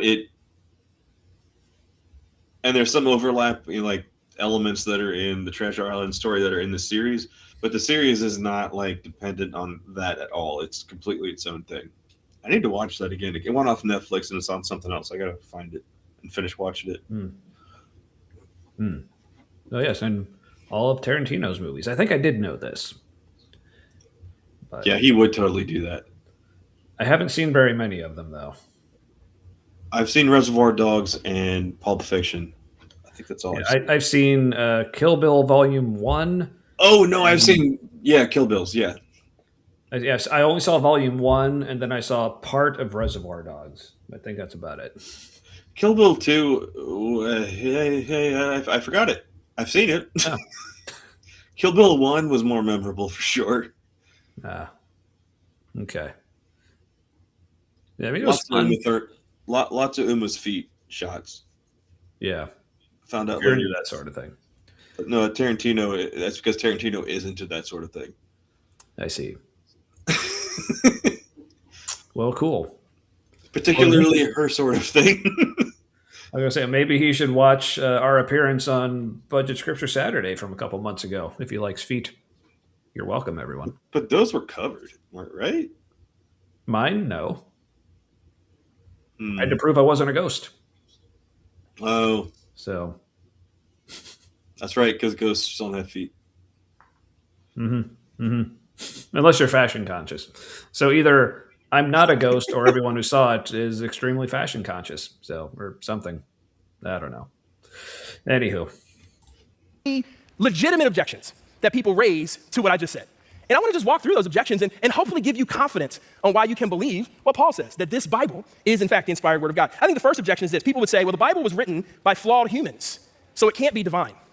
The Bible's written by flawed humans, right? Humans are prone to error, they're prone to bias, they're prone to their cultural limitations. So any book written by humans can't be divine because we're not divine. And how do you deal with that? Well, there's a lot of ways to answer that question.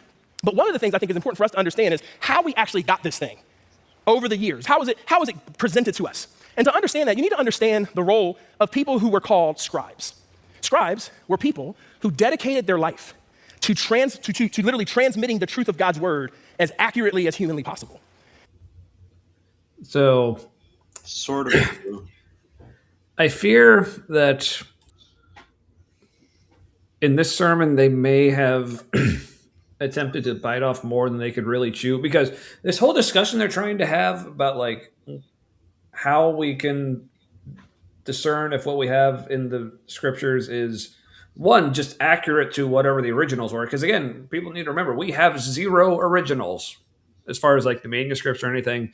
So we got a lot of copies. Yep, lots of copies. Yeah, and he'll get to that. Don't you worry. Oh, it's super important. Yeah, but it's like in one sermon they can't cover all of it, so they'll just like take an objection and talk about one way to respond to it and act like, oh, we solved that one. Oh, awesome. I missed that. I'm going to have to... Bree is confirmed, not a ghost. Right. Good job. Although, honestly, out of all of us, most likely to be a ghost. So if Bree isn't, then I'm just afraid none of us are. Well, hey. I'm glad that I... So does this mean I'm an influencer now?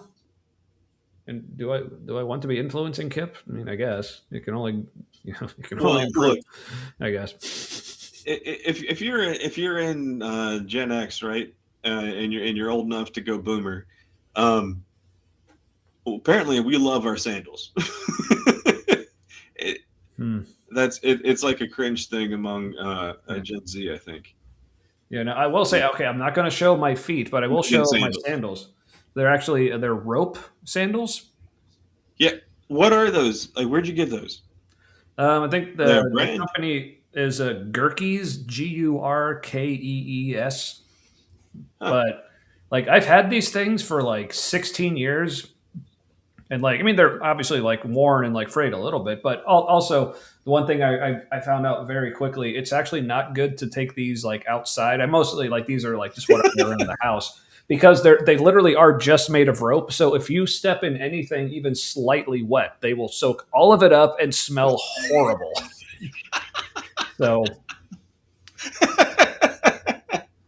So yeah. Great for around the house, but yeah, I don't wear them out. But. How do you get rid of the smell? Do you just like soak them in vinegar or something? Well, they're machine washable. So all right. Yeah, which is you don't want mystery fluid soaked up in your shoes. No, or even just like even if it's just like just regular old water, like they just yeah. So anyway, so I highly recommend rope sandals. So yeah. Anywho.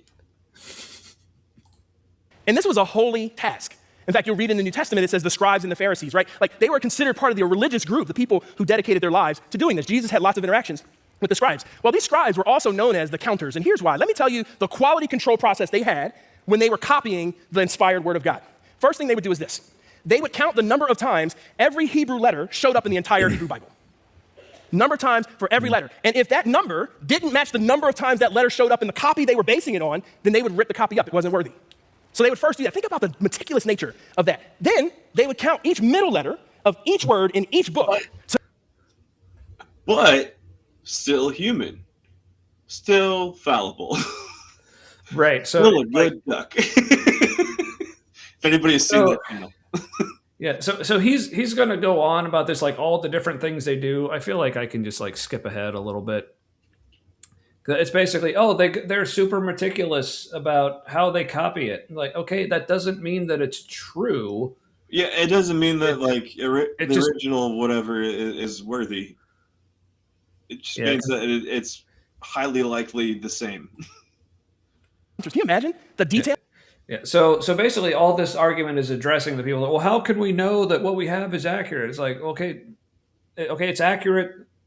Because I know there are ways where if you do not have like an original copy of some manuscript, if you have like a bunch of other copies, there are ways to kind of piece together what the original may have been or even probably was.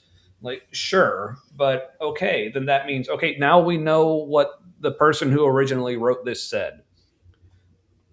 Still does nothing for showing how actually true or trustworthy or whatever it is, but sure, they were very meticulous about copying it. Oh, okay. It's like you know what else is meticulous about copying things? Like my printer.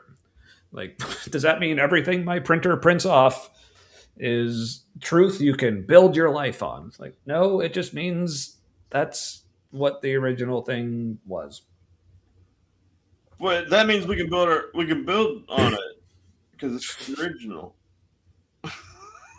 I guess. I mean, original that's means like the best. Yeah, to me that's like bare minimum. So it's like, yeah, because I think it'd be even worse if we just had absolutely no idea what the original said. Then yeah, you can't build your life on that. So it's like, okay, you've crossed like the lowest bar possible. I mean, and maybe that's really all he's trying to get at with this is like, oh, like people have this objection. No, we can clear that. It's like, okay, sure, go off, King, or whatever the kids say. I don't know. That went into this, and that wasn't it. Every time in that process, when they would write the name of God, which they wouldn't use the vowels, they would only put the consonants because they felt like it was not, the name of God was too holy for a human to speak. Every time they ceremonial washing of their hands down, and then they would begin to write. They use a different. Wait, you said they wouldn't put the vowels. Hebrew doesn't have vowels, son. I mean, it has vowel marks, but like not originally. Yeah. Yeah, but that was the whole thing, how they use like a separate pen to write the name of God. It's like, okay, yeah, we get it. They're way too long to explain how like meticulous these people were, but yeah. Also, I don't remember copy again with a normal pen. I don't remember him being that into. So there's a group of there's like a subculture at Crossroads of people who are like, "Yay, Jewish," about the Old Testament, and they're like, "Wait, I think we should be more Jewish." And there's that kind there's a small group curriculum. I think if they don't know, they still do it, but it was called Story Formed Life. Yeah. And it was basically, it was like entry level Christian Zionism, sort of. Yeah, and we've mentioned this before. This is basically like their attempt at midrash, but it had an answer key. Yeah. Yeah, God, it's just the white settler version of midrash. Yeah, really on the money. Yeah. Anywho. So wow, right? I just want you to know, like, these aren't people who were just like, I think this is right. There's a lot of confidence we have in terms of how this was passed down. In fact, they were so... Yeah, because that's what all of us skeptics are saying. Like, I think all these scribes are like, I think this is right. That's what we're saying. Nonchalant straw man there. Okay. Yeah, cool. It's like the sound effect straw man. Yeah. confident that once they were done doing... Yeah, this is the new apologetic. The argument from... Look at Lisa Frank squiggle on the lockers now. They put that on a binder. Yes. Those things never lasted a school year. Did you ever have a trapper keeper? Mm-hmm. They did not last a whole school year. Well, mine did because I'm very, like... It didn't split like the seams and stuff? No, because I was always very careful with mine because I was that kid with not that kid, just that person. Because still like I'm upset when like I have a piece of paper and like a corner maybe gets folded a little bit. I'm like, no, now it's imperfect. Then I have to like fold it back and make sure like it's still flat, but it still has the crease in it. And so it just bugs the shit out of me. But yeah. Yeah. So for instance, here I actually have, because this is like my office where I do work, like, so I won't bore you with all the details, but like for work, like I have like pieces of paper like this where I'm like keeping tracks of things. But like you see, like I take a full sheet of paper, I have to fold it in half perfectly, and then draw a line down the middle, and it has to be the middle. Otherwise, it's going to bug the shit out of me for several days because, you know, one of these is good for, count them, 8 work days. No, a perfectly folded piece of paper is a stimmy thing. Yeah, because right now I just noticed, I guess, because I guess when I went to pick it up, like I couldn't just pick it up clean enough. I had to actually kind of dig underneath it, and it caused, you probably can't even see it, but it caused like a little bit of a crease right in there. So that's going to bug me tomorrow. So glad I noticed even that. with the creases. Yeah. You can get those out. You can, but I still know they're there. Oh, okay. But anyway, so yeah, all that to say, I took very good care of my trapper keeper. So it did last me all of 3rd grade. So, but hey, we got a flint and steel here. It goes pretty well. Steel. So good to see you. All right, back to anything else on any of that before we get back to Chuck? No, I guess I should ask that more often than just like hitting. He looks really weird in his outfit with those glasses in this pose.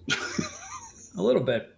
And also, I'm no expert on such things, but I'm not sure those shoes really match the outfit. Yeah, I would agree. Yeah, brown with black with plum. It's like, Well, you can do brown to black, I hear. But I think this particular look would have worked better with blue jeans, perhaps. Yeah, or gray shoes. Gray shoes would have been good. Yeah, great. Yeah, there you go.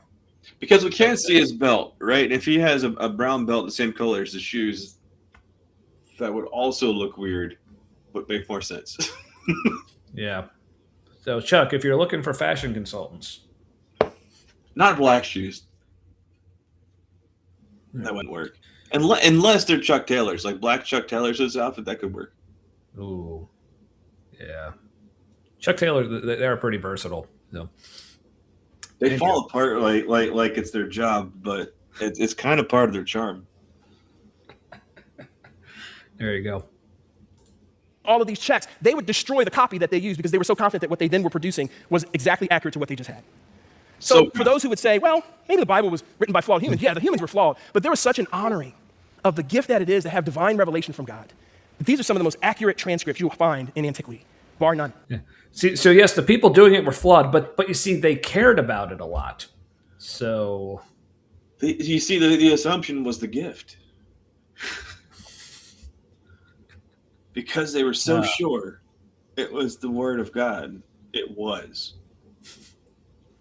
Oh, absolutely a cape with those glasses. I mean, he failed. There isn't a cape already. right? Yeah, I'm disappointed. What color cape, though? Black satin? No. Maybe. I wouldn't know if he's being a bad guy or trying to be sexy with a black satin one. Yeah, that's true. That's true. But also, I mean, I hope Marin didn't. I mean, for multiple reasons, but also, like, then that means I've been muting my burps for nothing. But maybe it's just good for practice, I guess. But yeah, right. Well, I think it's, again, I don't know if Chuck is even trying to claim that all of these things mean it's completely trustworthy, or if he's just trying to, like, knock down, like, all, like, the low bars before, like, it's kind of like building his way up. Because obviously, like, if it's not accurate, then that just, like, undermines the whole thing. But I think he's just trying to get the audience comfortable enough to move on to the next point. Yeah, right. And he said in the beginning, it was basically, the point was to get people comfortable with believing that it is. Mm-hmm.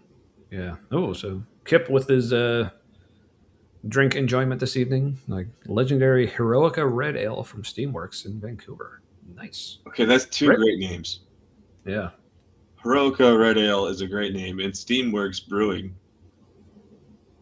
If the inside of that brewery, if they have an inside that you can go to, if that's not steampunk, they really missed an opportunity. Right. There you go. Black satin with a red interior, like a magician.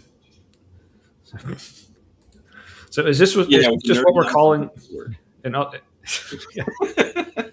is this just what we're calling sleeping now? Is this like a new euphemism or something? Like, should that be like my new pickup line if I ever try to hit the dating market again? Like, hey, I'd like to kill a bug with you. Yeah. Hey, did you know that pickup artist reaction YouTube is a thing? Ooh. It's people reacting to pickup artist videos. That sounds fun. I'm pretty sure it's mostly autistic people who are trying to learn the pickup artist stuff. Okay. Oh, okay. Well, That is sociopaths. well, okay. So I know my mutes are not for nothing. Good to know. Glad to help, Miranda. Yeah. All right. Oh, okay. Thank you again. Oh, well, hey. I mean, we kill some bugs, do some barrel rolls, whatever any of that means. So. I'm down. Just saying. Maybe another pushback would be, well, doesn't the Bible have contradictions? And doesn't it have inconsistencies? Oh, yes. See, Kip, your two sentences here are severely contradicting each other. Matt, are you familiar with Jay Bundy? No. AKA Pocket Locker 86 or something. So you remember, like, anyway, so like all that drama that's been like going on within our little like atheist YouTube community revolving around the events at NanoCon last year that led to people doing some really shitty things and all that. Yeah, it's really. So Jay is like the main guy behind all the bullshit stuff. Huh. So. Was he involved in the occurrence? No. Does he know the person who was? Like, are they like besties? I don't know if they're besties. They apparently are at least familiar with it. Basically his all. So, all right. So we haven't talked about this much, and like I said, I know tangentially like some things about it. As much as I am like in support of like all of our friends who are involved in this, like we haven't been like getting into it, but essentially what seems to me is like, okay, a bad thing happened at NanoCon, And some people who were friends with the person that the bad thing happened to were like, hey, what do you want us to do? And they did what the person told them to do, or I guess more importantly, didn't do the things that this person didn't want them to do. And folks like this Jay Bundy fellow, like, well, that wasn't good enough. You're not protecting her enough. And like, they're like, we're literally following what she told us. But they're like, you all are bad people. You're like protecting a terrible person. And all. It's like, so that turned into people being threatened and like harassed and among other things. Weird. So, yeah, because this dude and his, I guess, minions, I guess, think they're heroes and they're protecting women by attacking other women, which is okay. Let's show. Okay, protecting women, whether they want to be or not, is chauvinistic. First of all, and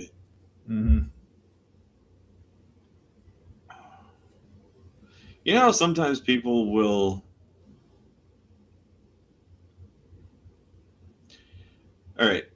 You know how a lot of the most vocal, like anti-gay people on the right, it's really not unusual for it to come out that like they have a boyfriend. And I kind of wonder if something similar is happening where people are like, we must protect women.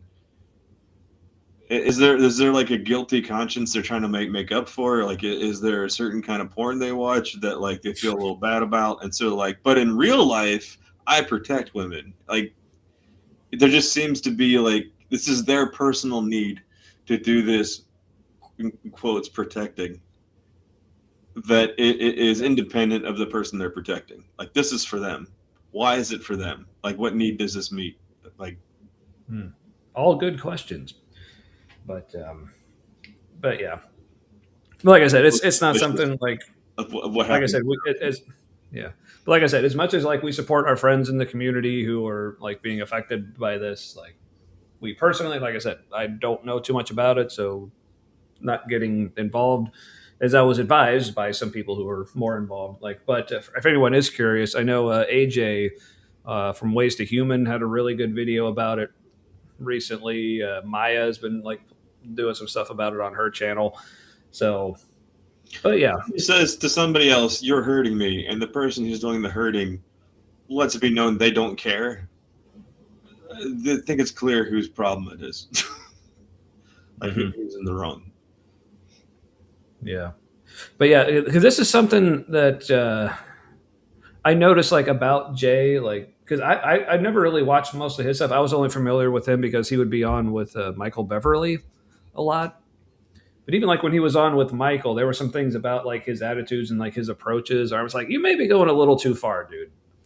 But then now, like seeing all this bullshit, I'm like, okay, yeah, this makes sense. Yeah. So, you've heard the term white knight, right? Yeah. Mm-hmm. Yeah, that's what's happening. Yep, pretty much. All right. Well, anyway, back to Chuck. Chuck, What about Our things white in the Old knight. Testament and how that varies from things we see in the New Testament? The Old Testament is the first 39 books of our Bible. The New Testament is the last 27 books of our Bible. What about those inconsistencies? What about the inconsistencies we even see within the stories of Jesus? There's Okay, now we're talking about inconsistencies or contradictions or whatever. Okay, cool. certain things captured and some details are here, but they're not here. Like, how are we to make sense of those? And people will naturally point to those and say, yeah, see, it's been lost. Something's been lost in translation. Well, I want to, again, give you another way to think about this. I don't know. When we see inconsistencies, are we saying, "Oh, something's been lost in translation," or are we just saying different people just wrote different things? I think that's really the lost in translation is a new way to yada yada in a way. That's not one I came across in Bible studies. It was more like the one where God just wants us to have faith. That was an easy one. That worked for all kinds of stuff. But the lost in translation is risky to, because you're introducing the thought into somebody's head that translation is an issue. Translation is problematic. It's not directly the word of God. It's filtered through languages and shit. So it's a weird kind of worms to open up. Actually, this whole section of the lesson here is a weird kind of worms to open up. Like he starts with all the potential challenges, a decent presentation of the challenges, and then goes on to not really answer any of them. It's like, I think you shouldn't have brought it up. Yeah, that was my vibe for like this whole section. It's like, okay, you're bringing up legit issues and then just mildly addressing them and then considering them put to rest. Or we killed that bug, as you might say. Yeah, so okay, all right. So this lesson is more for the people who haven't really thought about the challenges before, right? This might be the first time they're seeing all the challenges presented in one place. So they haven't thought too deeply about it, and so for these just like vague reassurances, that will work on them. But for people who recognize those challenges as something they've seen before, and like really, how, like what, and he goes on to not really answer it. It's man, that would suck because it would be the same vibe as the deconstruction series where we realized they had just written us off. Like they did not care. They weren't talking to us. You would kind of get that kind of vibe if those were challenges that you're stuck on, and he gives you these nonsense like bullshit answers. Then you're like, you don't even care, like that. You're not even talking to me. You should be because you brought that up. Right? Yeah. But speaking of their deconstruction series, again, that's I think another playlist we have on our YouTube channel is us covering that. So if you're curious, it was that was kind of something. heinous. Yeah. So it was really telling. That was quite revealing, I think, for where the speakers were, where the church is. Yeah. But I think it led to like some of the funniest moments like we've ever covered. Yeah. On the show, specifically like one, because I also made a bunch of clips from that series that are also in that playlist. But one of my favorites, I think this is also in our favorites playlist. People haven't seen the sad deconstruction noises video. What? That's one of my favorite things we've ever done, I think. You remember that, Matt? The odd musical choice they had during. Oh yeah. And we slowed it down. It sounded so close to a few different things. Yes, and we were trying to figure. Like, so yeah, it was like whale cats. Yeah. So if you haven't seen the sad deconstruction noises video, please go watch that. It's fun. I'm tempted to play it now, but I know we got a lot of this to get through. So maybe that'll be another part of the 200 sub celebration. Once we get to that, we can like review some memories of previous episodes and such. But yeah, anywho, I'm so proud. Remember, I am too. Are you killing a bug too? What's going on? I passed out killing a bug. No, I was getting an app request to override. Okay.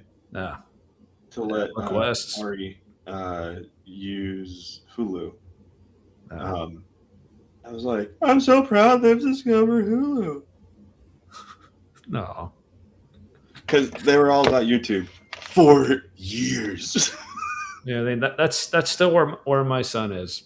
So, well, he's like YouTube and video games, and then obviously a lot of YouTube about video games and baseball. Those are just his obsessions right now. So, when you were a kid and you would play that game, the telephone game. Yeah, you're quick on that draw.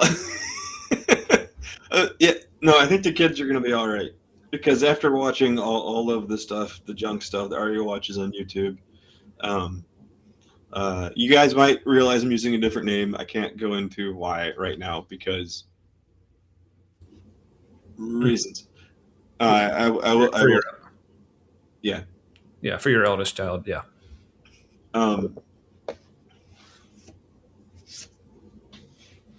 Yeah. Mm-hmm. Family might be watching, but they're probably already realizing by now. Yeah. There's It's amazing how kids can come to like really good conclusions about life after watching a bunch of garbage. Yes. And hey, our Twitch bot finally showed up. Yeah. Yeah, apparently there are still some, and my son is one of them. But yeah. Yeah, one of my nephews is really into baseball. I'm pretty sure he's autistic, but I don't know if his parents think that's a personal failing or not. So Yeah. anyway, he's really into baseball, and it seems like the kids who are into it are really into it. Mm-hmm. Yeah. Oh yeah, my son's pretty obsessed. So, and he loves playing it too. So That's good because it's a game you play. Mm-hmm. Mm-hmm. Yep. His first game's tomorrow, so I'm excited. Is he into like the stats and stuff? Because it's a pretty mathematical Mm-hmm. Oh yeah. strategy game. Though, but I'm a little. But speaking of my son playing baseball, I'm a little concerned about how this season is going to go. Yarn emergency. Oh no! Miranda ran out of yarn. Stop what you're doing, everyone. Michael's Sorry, and I don't- Hobby Lobby are closed.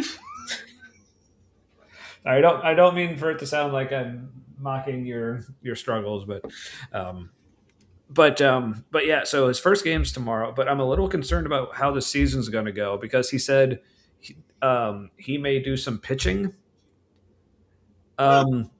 He doesn't pitch, so that just means throw the ball. he can throw it, but yeah, he like that is not his position. Like that is he's more like he loves playing second base. That's kind of his like sweet spot. How bad was the other pitcher? Well, that's the thing. Apparently, I guess I don't know if their team really has any actual pitchers. I think that's a problem. So they're just gonna have to see what they can do. But yeah, are they trying out different team members to see who can grow into that? Yeah, I guess. But yeah. Anyway, like a couple seasons ago, they brought him into pitch just like at the end of a game. It was obviously when he was younger, so they were doing a lot more like it wasn't as much of a concern about we need to win the game. It's like let's just get all the kids experience. But in like the first time they brought him into pitch, like he pitched in like in the bottom of the ninth inning and had 3 strikeouts. So closed it out, and so but this was like for middle schoolers, or I don't remember how old he was, but anyway.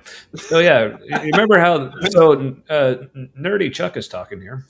Yes, I was going to say, yeah, that was.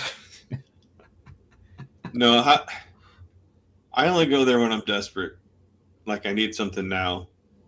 I haven't done that in years, honestly. No, a lot of the stuff they have there is made in sweatshops too. Yeah, so just every level on top of the other garbage they do. Yeah. But anywho. Well, I want to, again, give you another way to think about this. Remember when you were a kid and you would play that game, the telephone game? Remember that? Right? Someone would say something, and then they would like pass it down to the next person, and by the time it got like 5 people down, What's up? I think I played that once.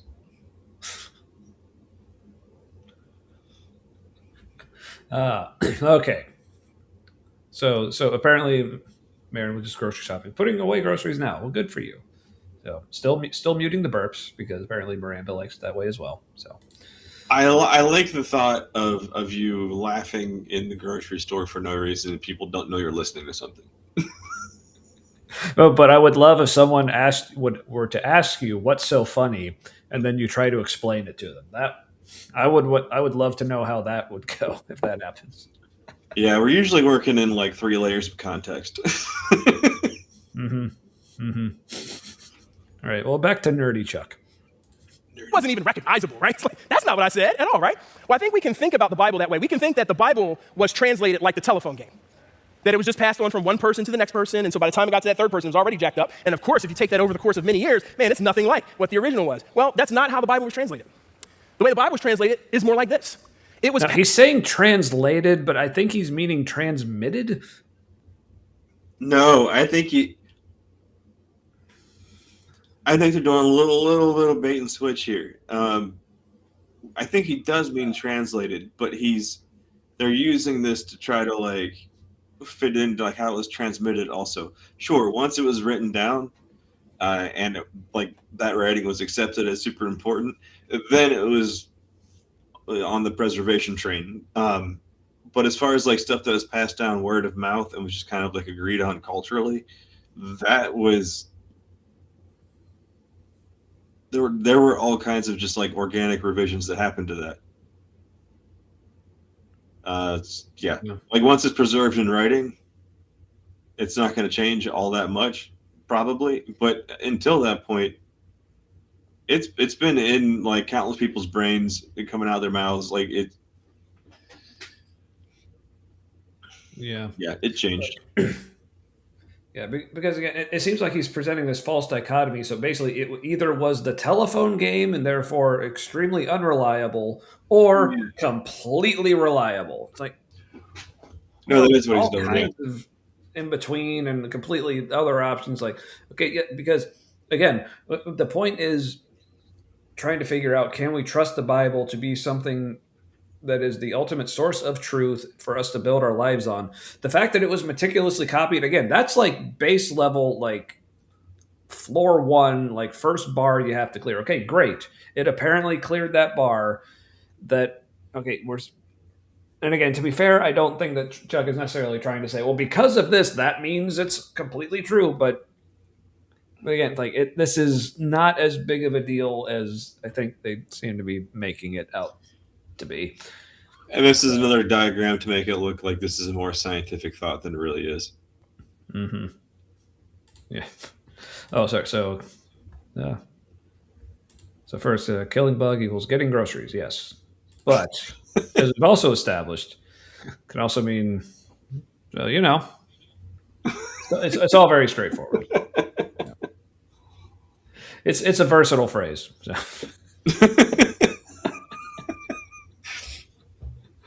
Oh, your face was meticulously copied. Oh, what? You want some cream for that burn? God damn. All right. Passed on by many copies. They didn't just have one scribe doing all the meticulous details I told you. There would be many of them. So you would have a whole set of copies. And so if I produce so we're multiplying the amount of imperfect humans involved in the process, and that's supposed to make you feel better. Set of copies. All right. So apparently, even if the Marin and Miranda are not listening, okay, it's just the morality of mouth flatulence. See, you said mouth flatulence, which that's its own what the fuck. But at first, my brain heard it as mal flatulence.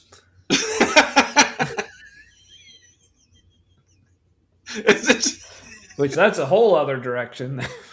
It's just like you just blow out a butt cheek.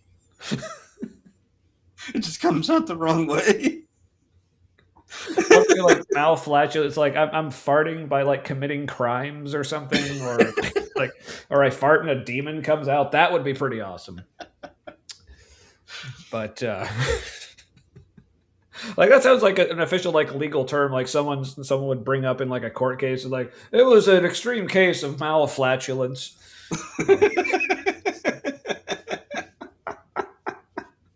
They have to have, so then like people are having to get like reckless endangerment malflatulence, Your Honor. People are having to get malflatulence insurance. It's a whole thing. I think that would be a shark, maybe like a malflatulence. Yes, that is exactly it. All right. Well, I'm glad we could figure this out. Flatulence with prejudice. Malflatulence with intent. Hey, that reminds me. I don't remember the name of it. I wish I did.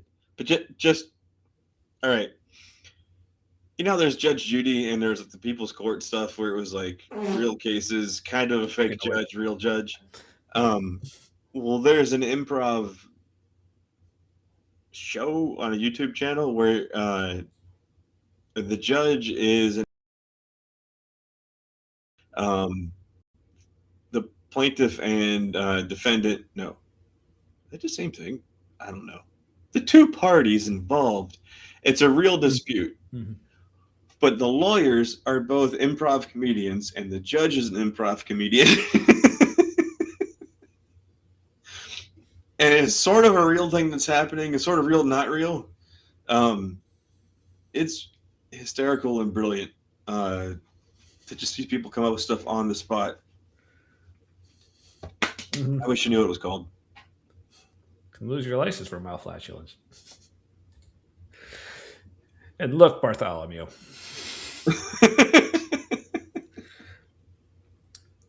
As mostly true as this may be,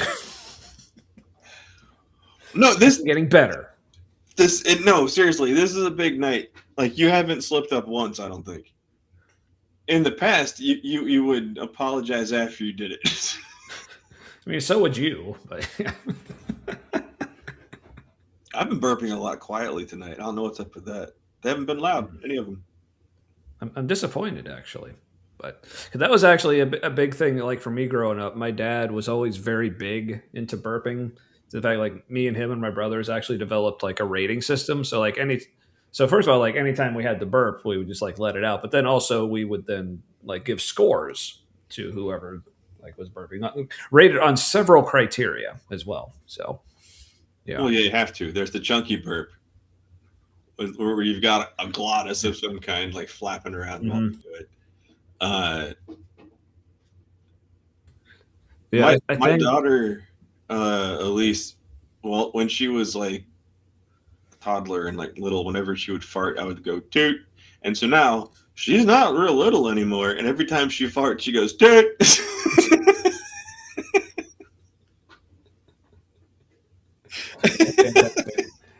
So I remember well, like one of my hear toot.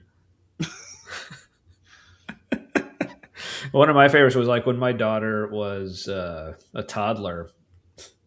There was one time, I guess, I just like let rip a really big one. So she heard it and she looked at me and pointed at me and said, in her way of saying, diaper.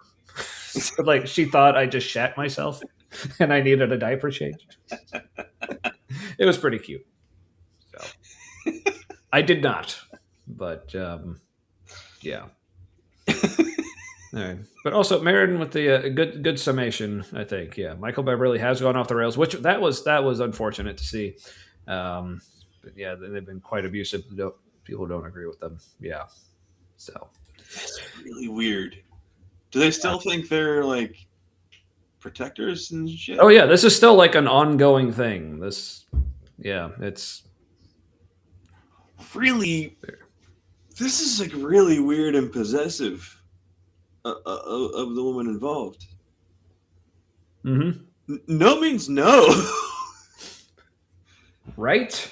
She said, don't protect me, thanks. And they're like, whatever. And like, we make decisions for you. Yeah, well, I don't think it was so much don't protect me, it was more like don't do these things. Like I don't so all the people right. Again, don't like protect me the way like, you think is protecting me, yeah, essentially, because clearly they're on a one-track mind with the protection concepts. Right. Yeah. I don't know, really weird and forceful. Seems kind of like what they're trying to stop, just a little bit. Not very much, weird, a little bit. Weird, right? It's just crazy. Anywho. Document right now and said, hey, here's 1,000 copies of that document. If you read through all those 1,000 copies and they were accurate, you could feel pretty confident that what you're looking at is probably what was originated, right? And so this is another way that the Bible... I mean, maybe, like I said, I don't know that much about, like I said, like the people who actually do the work of, like when you don't have an original, but you have a bunch of copies and trying to like piece it together. I don't know how any of that works. So like... Maybe, but also all it really means is at some point they got really serious about preserving it. It doesn't mean like from the beginning they were serious about it.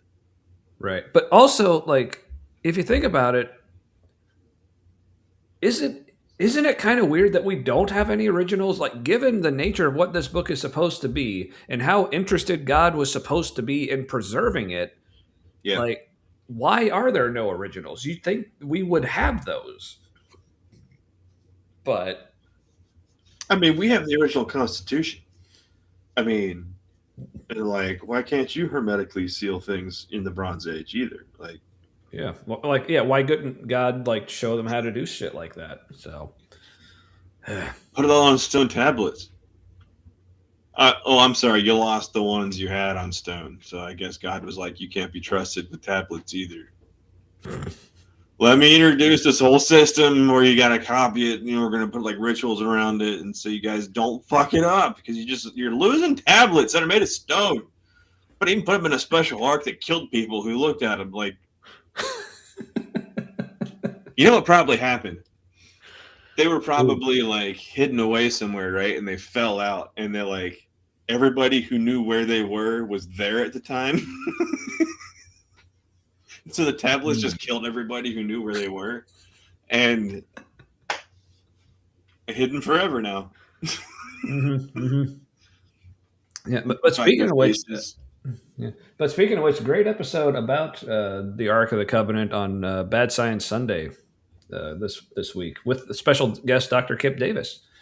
So, yeah, go back and watch. It was good times.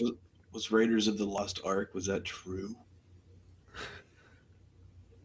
I mean, I hope so, because it melted a Nazi's face. Yes, which that's always a good time. Yeah. So, and yes, hidden by top men. The toppest of men. No bottoms here. That's for sure. Wait, were they a sect of David's mighty men? Of David's mighty tops. Yeah. It was the bottom men.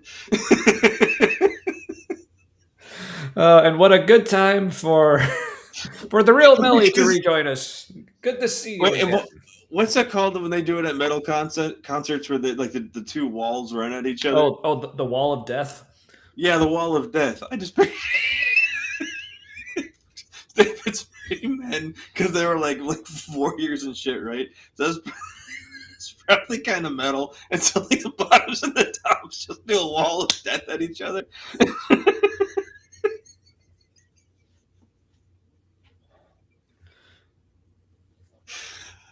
I mean, yeah. So, yeah, Sunday show. It was pretty good. It was pretty good. So, we even stayed awake for it. So, anywho, all right. So yeah, back to Chuck trying to make some points.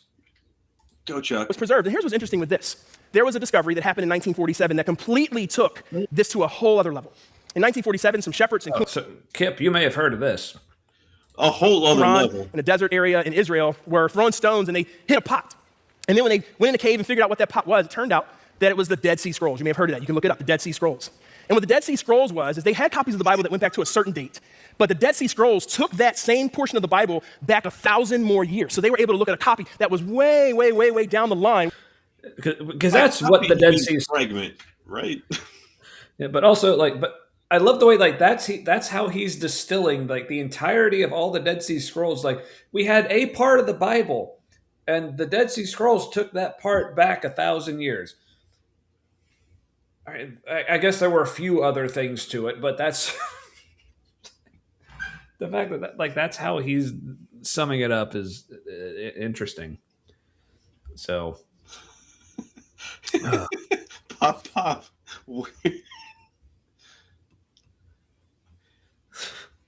Is this a reference? Was he referencing Community? But I don't remember that. Yeah. What was the guy's name? Magnitude. That's the dude's name. Like that was just like his catchphrase. Pop, pop. Everybody was like, ah! Every time he did it. Mm-hmm. It was great. That show was too anyway. Good. Yeah. Word for word copy. Word for word. Word for word. All right, now, so if Marin, if you could hit us with the correct spelling of wow.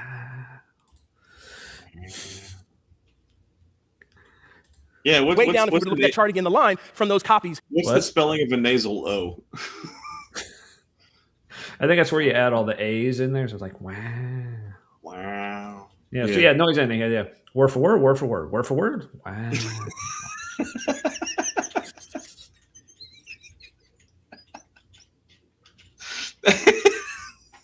Because that was a challenge. That was a challenge to what's the fucker's name? Wes. Yeah. Yeah, that was a Westminster, challenge. He's Huffington. like word for word, word for word. Wow. It's a great response. He's like, that was a direct challenge, and no response, just doubled down, and he just wows it. Mm-hmm. But he doesn't mean it. He doesn't mean it. Joe Rogan means his wows. The CEO diary guy doesn't mean it. Yeah. But yeah, same noise ending. Like anytime I ever hear word for word, ugh. Oh, see, and Marin is appreciating you, Matt. So. Well, it was an accidental, so I don't know. You're welcome. Jeez. Work meetings are the worst. All right. I've been at people's houses doing wallpaper and shit. Like when people talk so loud, they got the door closed on their office. It's like like right around the corner. But I can hear everything they're saying, and I can hear the people on the call, and it's clear that most meetings are just to save the boss from writing an email. It's clearly he doesn't get to talk to the underlings very often. This is a social call for them. There's like a lot of chit chat for no fucking reason, and a lot of people going. Yeah, which is why I love. That's one of the things I love about my job. Even though I work for some big global corporation, but it's completely work from home. Like, do you ever do conference calls with anybody? Like we do like the occasional, like just like my team will just do like every month or so we'll do like just like a video chat, but it's really more just to like check in. It's like there's some like official like business stuff. It's mostly just kind of like a hangout. Just it's kind of there. Hey, remember that you actually work with other people, right? Kind of thing. It's like we were fine not remembering that. No, but it's actually cool because like all the people like on my team like they're cool, so I don't mind like hanging out with them like That's occasionally. good. They're probably all introverts too. No, actually, like it's a pretty good mix. All right, but yeah, but yeah, it's cool. A lot of cool people at the company, at least like in the departments I've worked in.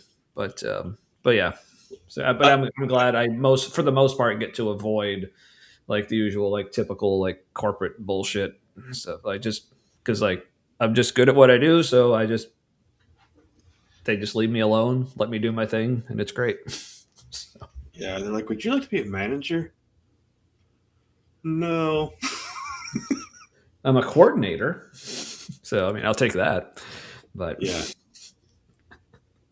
But I actually did find out at my former job where I was doing like the hotel, like audiovisual stuff for like events and stuff. I actually found out for that line of work, I think I was made for middle management. Because like my final position at the company before like COVID and, live events kind of became illegal. So I ended up being furloughed. My job at that point was I was an operations manager. So basically I had like the director for our team above us doing most of the like actual like decision making and like the sales and everything. But then my job was like, okay, this is what we're doing. All right. So now I get to tell all the technicians what to do. So it was good. It was good. No, middle management is good. It is crazy how people. Okay, the people who don't realize that they're in the spot where they should be in, and they just like want to stay there. Mm-hmm. People who like want to move up. It is really interesting how people tend to get moved up to the level just beyond their competence. Mm-hmm. Yeah. Which is why, like, yeah, I think I had finally, which, like I said, overall, I did still hate the job, but at least for what the job was, I felt like I finally got to like the point where, like, okay, at least in the context of doing this kind of work, this is probably where I fit the best. But then, yeah, I was only there for a few months. Yeah. Anyway. All right. So, Matt, do you have something you feel like you could rant on in a few minutes?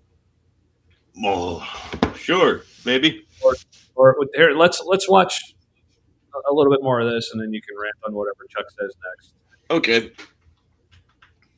That they had found. And they looked at it, and what they found is that copy from 1,000 years earlier and the copies that were most recent were 95% accurate.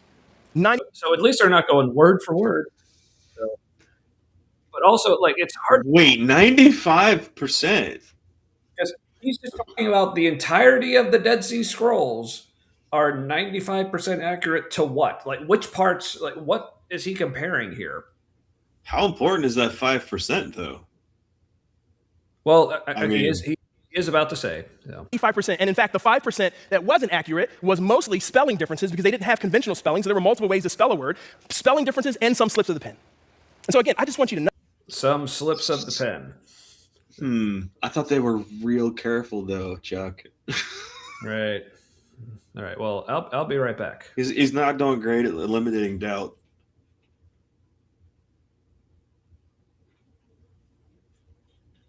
Is anybody else like weirded out that his belly doesn't move? I mean, that's a solid belly. It's weirding me out. Also, I have been distracted on the contortions that his belt must be in. And I'm not trying to body shame. Because like I used to be a little heavier and like my belts would get like a weird curve to them because they would dip down in the front and stretch out a little bit and be like a belly shelf. I didn't have a big belly, but you know what I mean. I had that Dunlap syndrome where my belly Dunlapped over my belt. I thought that was really creative when somebody told me that.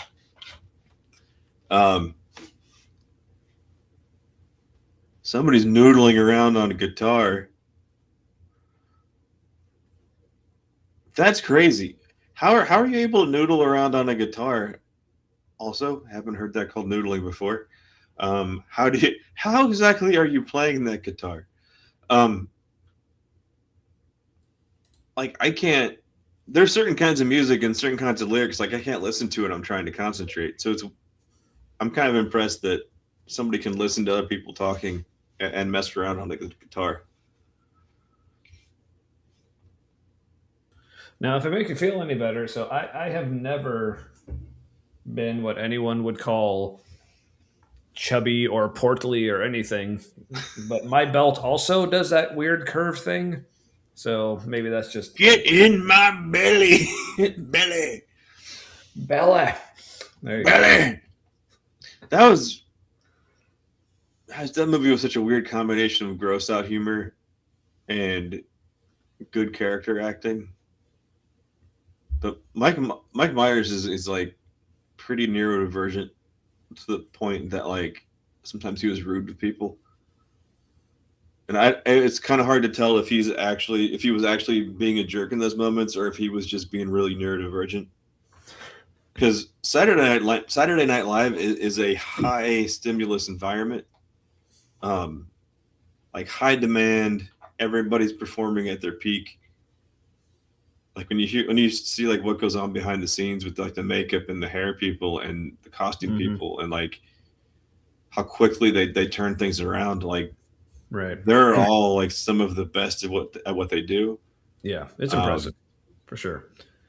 And if you're autistic or like highly introverted ADHD, I can imagine all that being too much. It's really going off on somebody. Yeah. But also apparently noodling is an official musical term. So I like it. It's weird. Mm-hmm. Like us. Anywho. Know that you can have confidence in the Bible. Third thing, some people would say, but hasn't it been corrupted? Hasn't it been corrupted by powerful forces that have changed the Bible to say what they wanted to say and those kinds of things. And again, I would just point you to the manuscript evidence that we have about the Bible. So is this really a different argument? Is like saying it's different and saying it's been corrupted. Like, isn't that kind of there's differences or inconsistencies or it's been corrupt. That's kind of the same thing, right? But yeah, but I guess this is like discrepancies with intent. yeah, okay, I guess. And yeah, it has. I mean, wasn't it like an emperor's decree that put together the first Bible group thing? I guess I don't know. It's been a while since I've looked into like that whole history, but probably I don't think it was that simple. I think it was probably like the Yeah. emperor wanted it done, and like there are a bunch of religious types who were like, "Yeah, we want that too," and they just needed the emperor to sign off on it. And yeah, probably. people doing people things, and then there were outcomes. I don't think motives play into things all that often, honestly. Yeah. I mean, it does and it doesn't. But like, slight tangent, like the whole like billionaires are bad thing. Yeah, I don't think people should be billionaires. I mean, it doesn't make any sense. And I think if somebody makes it to that position where they're making that much money and money doesn't mean anything to them anymore, I think they're, no matter who that is, they're going to behave a certain way. And it's more like the system created those people. Like if we didn't have the system we have, then people like that wouldn't rise to the top. So yeah, I don't like to say that like they're villains because they're at the top. It's like our system puts people who will behave that way when they have that much money, or who will want that much money and keep it. Like that's just how that goes. yeah, I don't think we should keep it that way, but I don't know. I think it's a pitfall where we blame people for being in the position they're in when, like, given the environment, like, how would you expect someone like that to be in any other different position? Like, do you think Jeff Bezos runs a soup kitchen somewhere in an alternate universe? Probably not in any of them. yeah, right. Oh, good. All right. We can finally get started now, everyone. Hey, all right. Back to to the beginning. California raisins. Oh, also, like, man, Marin, I feel for you. I hate having the wrong spoon. That is the worst. How big is this spoon, though?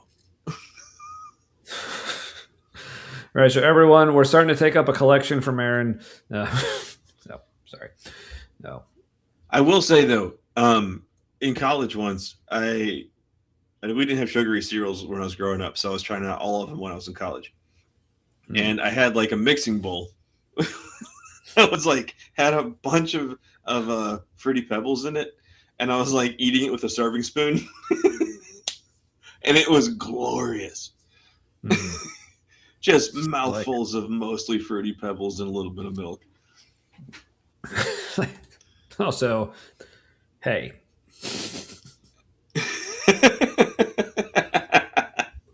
It's always the gamble. You never know when it's going to happen. Yep. Have we ever really started?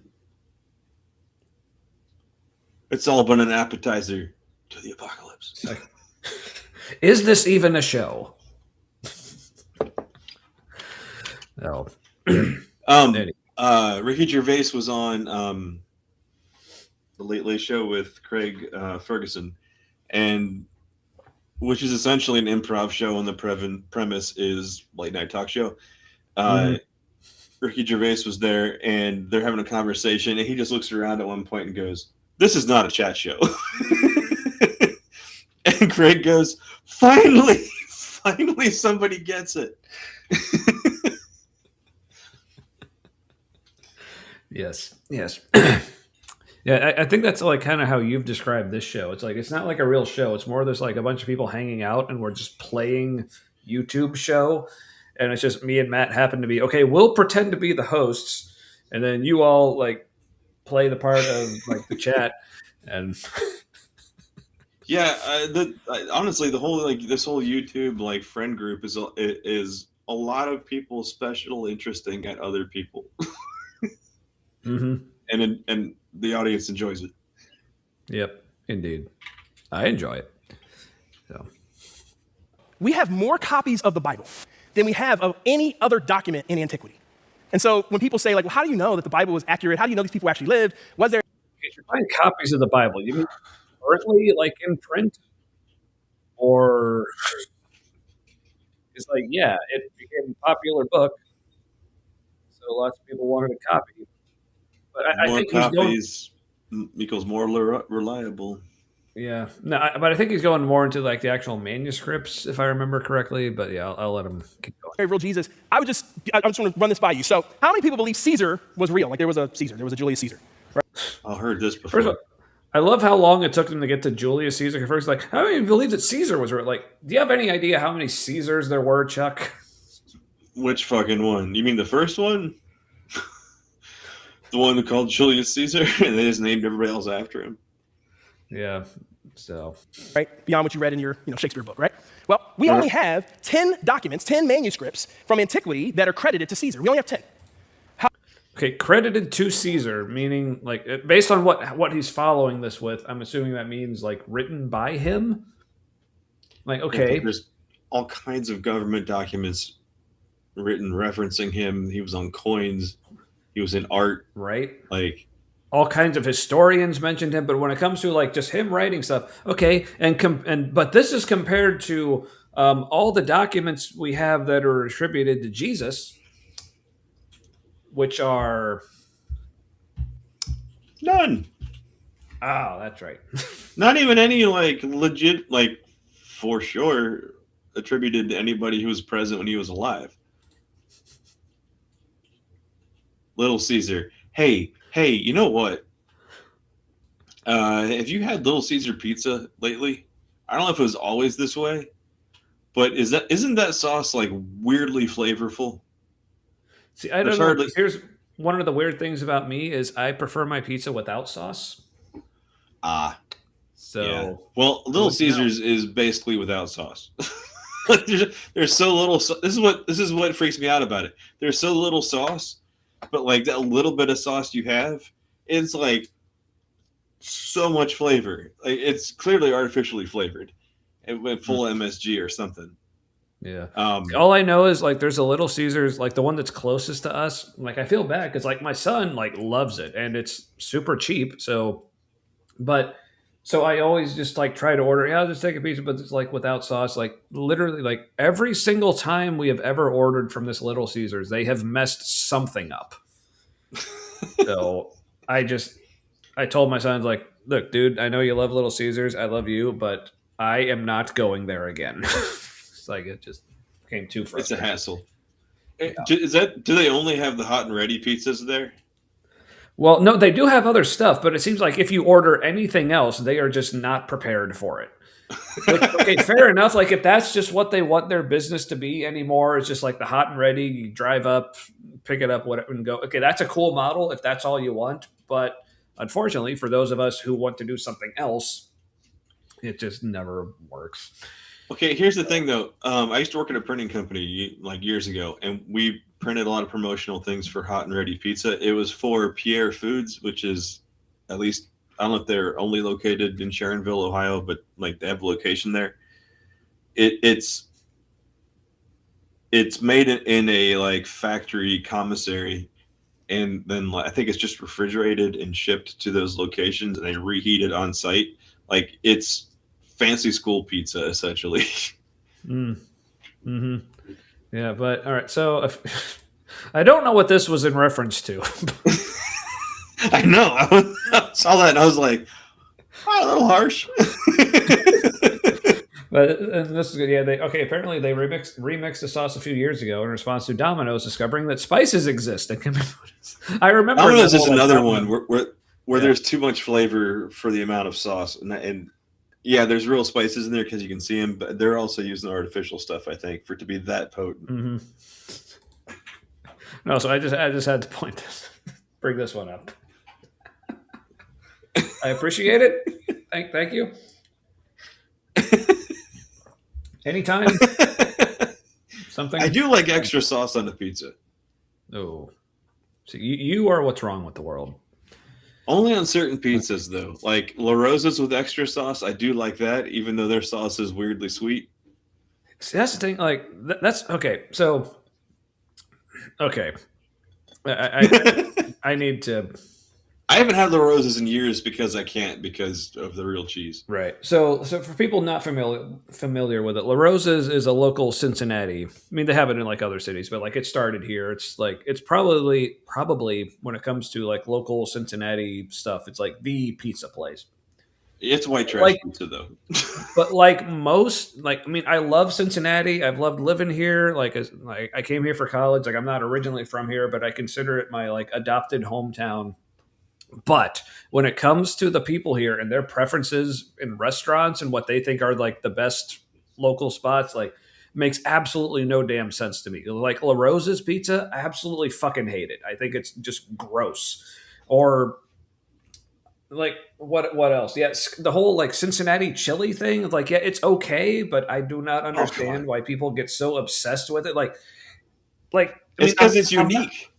Now There's nowhere else we can get all I'm not spicy. one of those people who think it's just like completely gross, but like Okay. I'm like, it's okay. I just don't understand the obsession. But No, the obsession is weird, but Yeah. it I think it's unique and really good. yeah, but the one that really gets me though is Montgomery Inn. Yeah, it looks like a rotten meat. It's the color of Yeah, rotten meat. so that is like Cincinnati's favorite ribs restaurant. Which is It's like, a very good British ribs restaurant.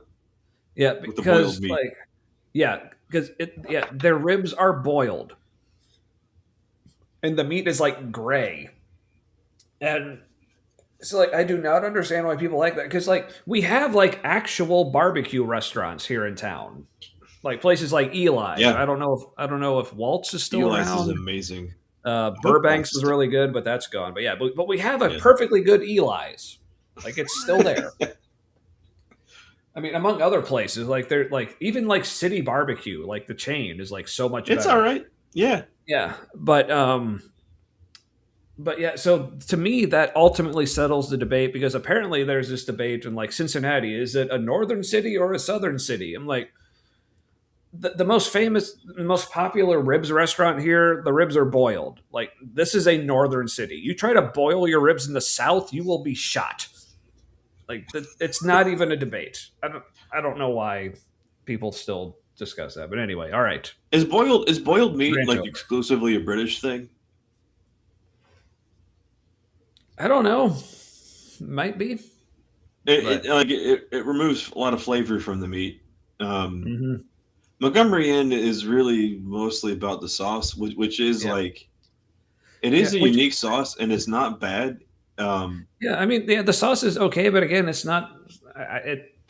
Yeah, there's so many sauces I love better. I mean, I prefer to just like go to the store and get some Stubbs, and that's so much better. Yeah, the Montgomery Inn sauce is really simple. Like you can actually make it at home, but you gotta. I forget what you put in the vinegar.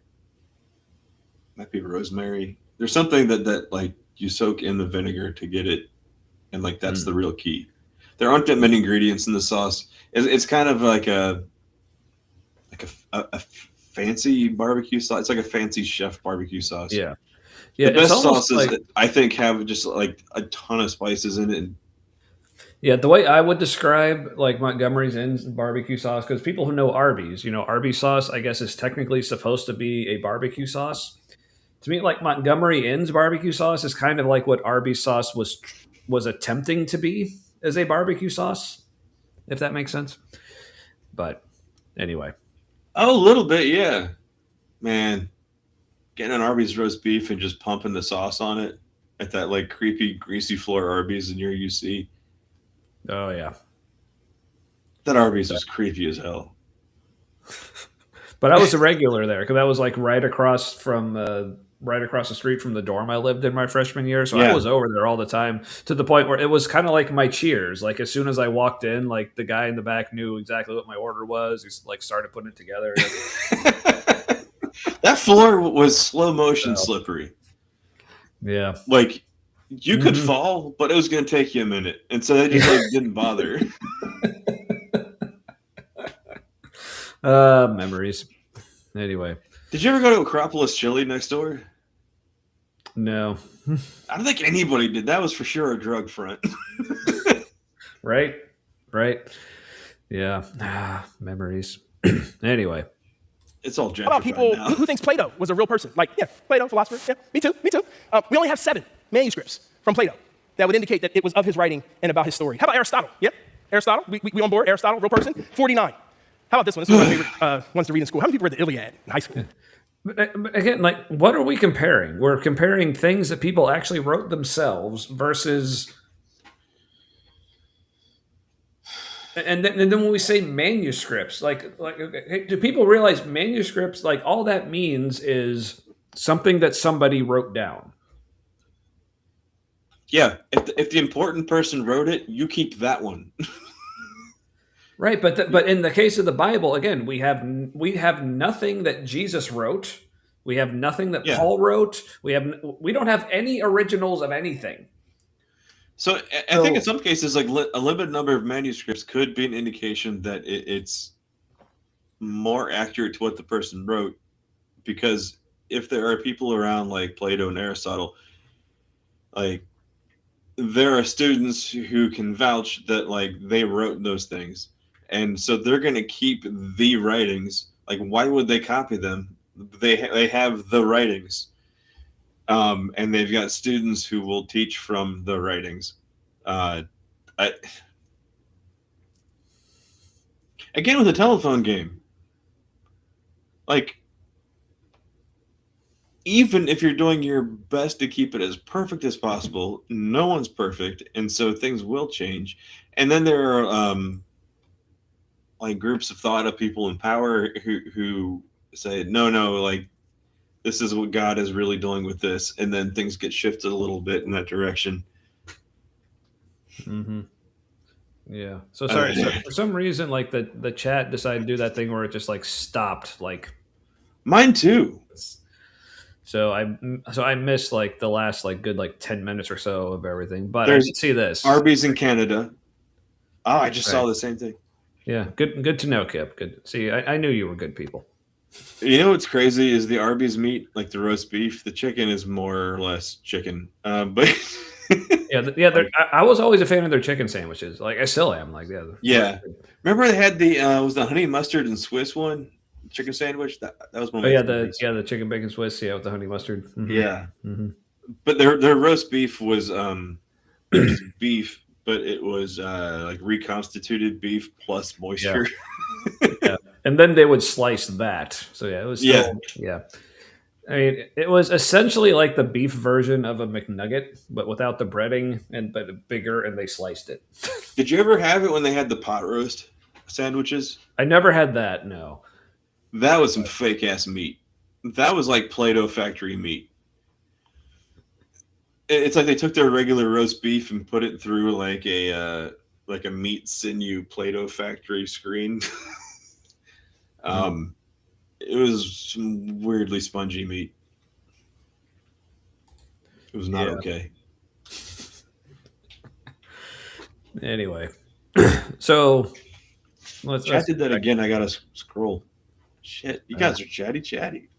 Yeah. Chatty Cathy's, as somebody in my family used to say. I can't remember who it was. Yeah, see, that's the thing. Yeah, you just don't think about it. You just eat it, and that's good advice. Yeah, when you, I don't know how they look now, but they used to be like, it was just brown, like it's just like brown paneling, brown floor, just the uniforms were brown, everything was brown. Nothing about that place said think about what you're eating. Right. Yeah, it's a little fancier now with like they're focusing more on the red and like the like grays and off whites or whatever. I don't know. I haven't been in Arby's in years. Look at you. It's still one of my favorites. I mean, I was over there just this past weekend because they had it was like buy one get one free with the sandwiches. So it's like can't afford not to, I guess. Do they have chicken tenders there still? I think they do, and they're pretty good. So. Yeah, it's hard to ruin a tender. mean, I've seen it done, but yeah, theirs are pretty good. I love that book. I just love Odyssey and the Iliad. I think they're so cool. Well, when it comes to that, we actually have a little bit more manuscripts. We have 643 manuscripts of the Iliad. So we're pretty confident that what we read today in our English classes is what Homer wrote all of those years ago. Anybody want to take a guess on how many manuscripts of the New Testament we have? No? No guesses? 5,600. 5,600. And those 50... Wow. Now, Must be true, Chuck. Now tell us how old those manuscripts are, Chuck. I mean, spoiler when you say alert, manuscript, never gets to that. Do you mean fragments? Do you mean like we've got this 3-word snippet that's the same? Yeah, because, okay, here's the other thing that he's doing that's kind of like a conflation or false comparison or whatever. So he's saying, like, how many copies of the Iliad do we have? Versus how many manuscripts of the New Testament. Now, is this manuscripts of the entire New Testament? Because he's making it sound like we have these entire copies. Yeah, sorry, Nitty. Nitty's flipping tables. I love it. Then just wrong. Just wrong. I was thinking that too. Wrong. You're wrong. That's a good clip. Yes. We need to clip that for our little. Yeah, that would be good. Like, there's a new. It would also be good if I remembered that we have these things like this. You fucking people. It's just one of my favorite lines in any movie ever. So, there's a new Scrubs out. I did see original something actors. about that. Yeah, I want to watch it, but it. I also don't, because if it's not amazing, it's going to kind of ruin it. Yeah. It's probably amazing. Yeah. But also, like, I loved Scrubs, but honestly, like, the 2 main characters were my least favorite part. So I kind of think that was intentional. Hmm. Did you identify with them at all? Like, no. Okay, I kind of did. So I was probably more the target audience. Nah. Because it was like cringy. It's like, oh, I could see myself doing that if I didn't throttle anything. Yeah. Anyway. Yeah, it's almost like all ancient manuscripts suffer from the same issues of preservation and fidelity. But yeah, so again, not just listen to Chuck, Kip. We've got all these copies. Now, I'm not sure if he studied the Bible for as many years as Kyle did, but he. Oh, that's right. Kyle did study it for years. Yes. Years. And he has a tie. Chuck doesn't have a tie. This is true. Also, neither one of them tucked their shirts in. Kyle's tie looked weirdly short. I think that was a clip-on. I think that was the whole shtick. Well, so I did see it. It wasn't a clip-on. It was a real one, but he just had it loose enough that he could just like slip it on and off. But yes, this is Chuck Kip. Come on, pay attention. You killing bugs again? God damn it. Chuck is the only black pastor. Wait, is that why they got the Detroit churches? Because they wanted to be like really like they wanted to have like God damn it, what's the fucking word? I don't know. Let's say divergence. That's not it. Diverse. When they have a diverse community, and they're like, "Fuck, this isn't turning out like we wanted. What if we just buy some? What if we just like annex these other churches and just acquire a black congregation?" That's yep. Yeah. I'm not saying all the churches in Detroit are black, but for some reason I picture Crossroads seeking out the black ones. Yeah, and I'm also it's actually slightly disturbing to me that Kip owns ties. I mean, at least he never wears them, but just the fact that you own them, I feel differently about you now, man. Are they like conservative striped ties? That would be really weird. Like somebody with a goatee wearing a conservatively striped tie. Yeah. And I'm back. Welcome back. How have you been? I don't know. It was a long split second. It's true. All right. So, but let's get back to why just having a lot of manuscripts, even though they were like in most cases centuries after the alleged original events, this still fucking means something. But 600 manuscripts are 99.5% accurate to each other. So I just want ice in the veins. That's right. I just want you to know, like, this isn't, you don't have to check your brain at the door when it comes to trusting. There is more. Did somebody go, you know that's right. What was that in the audience? I think they said the ice in the veins, like one of the things he mentioned at the beginning. What? That he wanted people to call out. Like, You I don't know. used it wrong. but it was cute or something. But The equivalent of a mic drop. I guess I don't really know. My father-in-law would definitely have shouted out "Ice in the Veins," but he's up in the video booth probably. I think he still volunteers in that ministry. Mm-hmm. Yeah, because I've heard like the phrase like "ice in the veins," but in the context I've usually heard it in is people who are just like cool under pressure. Right. Like not at all about just saying a correct fact that is true about something. Do they think that this prepared statement is ice in the veins? Because that's kind of the opposite of what that means. Yeah, I don't know. Humans are closer to bonobos than in the manuscript. Well, there's a comparison. That's, in my mind, just as valid. I think we could learn a lot from the bonobos because aren't they a matriarchal culture, and they're all about pleasure, especially orgasms. And like when they have a problem to solve, they sex about it. No, seriously, that's what they're like. Bonobos, if they're not jerking themselves off, they're jerking somebody else off. And like, that seems to be their whole vibe, and they're like, we're hung up on this, aren't we? Let's masturbate about it. Like that seems to be their. But we got the chimps in us too, though, which is very rapey and war. Yeah, that as well. Go chimps. Yeah, but Noise Ending sees it now. No, so as nice as that would have been, no, I think he said like 95. 60s, 6, 7. Yeah. But yeah, so I wanted. So something that he just said there about like, you don't have to check your brain at the door, because this is something like Crossroads has said this a lot. Like churches say this all the time. But that phrase always bothered me, like when they said it, because like then what they usually follow it up with, I found it hard to like really like put my finger on or like really put words to. But as I was like watching this sermon earlier, I think it finally like clicked with me. It's like, okay, when they say they don't want you to check your brain at the door, what it really is like, well, if you don't bring your brain in, then they can't wash it. Right? So they want you to bring it in. Say it again. Which part?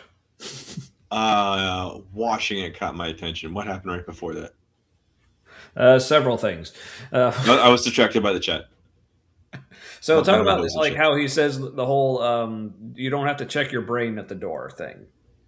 Oh, they always say that. But yeah, lots of churches do. But like I said, like it for a long time, that phrase is like just bugged me, like because usually what they follow it up with is maybe saying differently, but it occurred to me like, oh no, because this is whether they would say this or whether this is intentional or not, but the way it actually plays out, it's like, no, they want you to bring your brain in so they can wash it for you.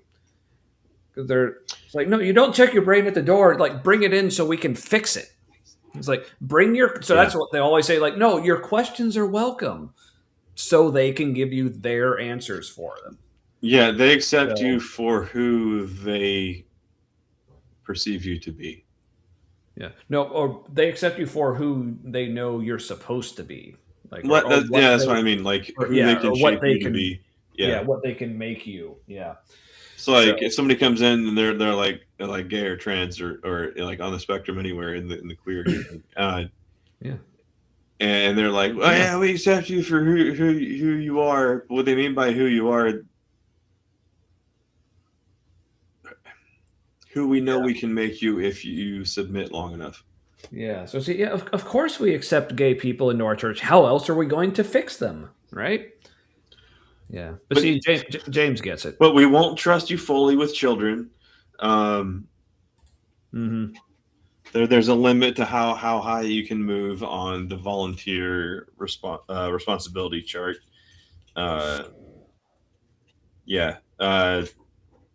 They, to their credit, different races are not second class parishioners.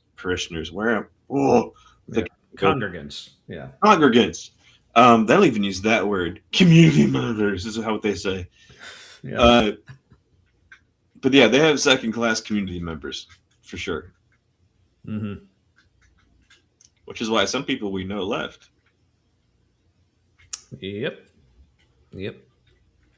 A trans man was called a beautiful daughter of God or some shit.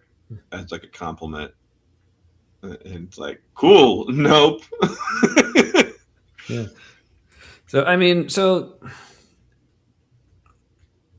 okay, there's a difference though, because I'm not. Is every group like what? Oh, we accept you for who we think you can become. Sort of. Every group is kind of like that. But most groups don't have motives. Like most groups don't like accept somebody for the purpose of changing them. Like you join like a social group or like a particular culture or whatever, and like it'll change you, and like depending on the size of that group, you'll change them to some degree. And yeah, and then also I guess like the difference between like us and someone like Crossroads is like we're not like bullshitting you about it. Like if we think you are just wrong about something, like we'll say like, no, you're just fucking wrong. That's messed up. Like we're not like, no, like we accept, like we're not putting on this front of, well, we accept everyone, but that meaning we don't actually accept you. We're just accepting you so we can change you. It's like, no, it's very upfront. Here's what we're like. Here's the kind of behavior we tolerate. Here's what we don't. Here's what, like, yeah. Like we'll accept kind of anybody as long as they're being respectful of other people who are here. And like they don't even need to be completely respectful of us. I don't know if that's a problem or not, but yeah, but we're also not like, well, if you don't like, the more you come here and watch us, if you aren't just like progressively becoming more and more like us, then we're just going to have to reject you at some point. It's like, no, we will like block people if they're being an asshole or or intentionally, I was gonna say devaluing, but that's not exactly right. Trying to delegitimize other people like existing. Yeah, and Melly with a good point here. Yeah, another differentiation. Yeah, I think it's the difference between not accepting behavior that harms other people versus not accepting behavior because you think it's immoral. Yeah, that's another good one. And like people can have different opinions here for sure, because like James comes off here and like yeah, he rephrase that. No, that's good. That's fine. James is here often. And James doesn't agree on everything that we agree with, and like that's fine. But if James is gonna start talking about how everybody's terrible because of what they don't agree with James, then we'd be like, all right, calm down. Yeah. But yeah. All right. Well, hey, we're a little over halfway through. Oh wow. And that was a part I said didn't really have as much meat or stuff to talk about. I can't be up that late tonight. Yeah, I was. I just knocked like 3 things over. That was crazy. That was efficient.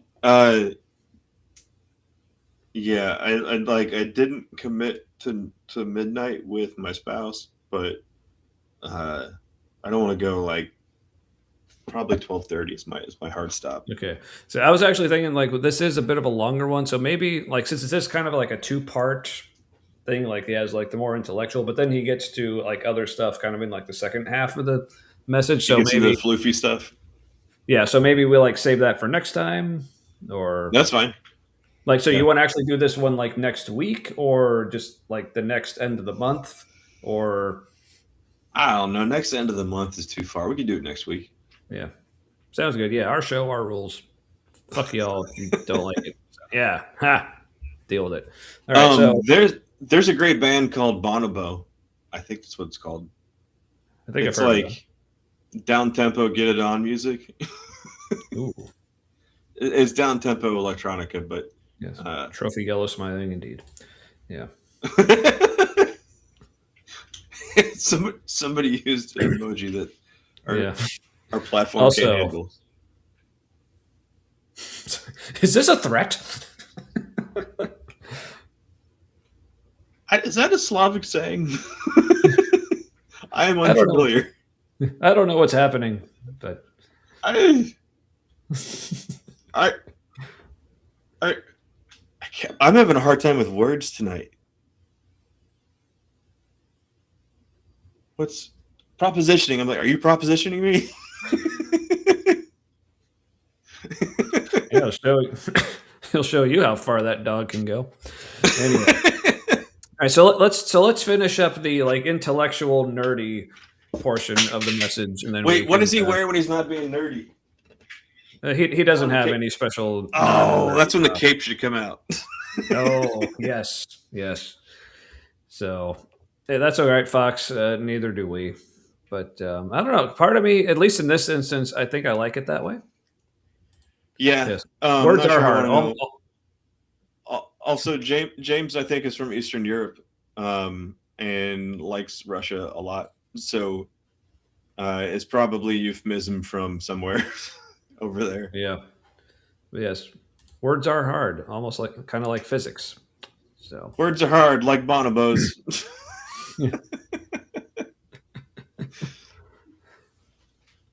did I click on that or I don't know. I am not clicking on anything, so Oh. yes. Oh, I think when I went to click off the comment, more people commented, so it put that other comment in the space where my pointer was. Y'all are too talkative, damn it. Anyway, all right, so let's wrap up with the nerdy portion. Eurasia. That's what Russia. Congratulations. I don't know. I mean, cool. Yeah.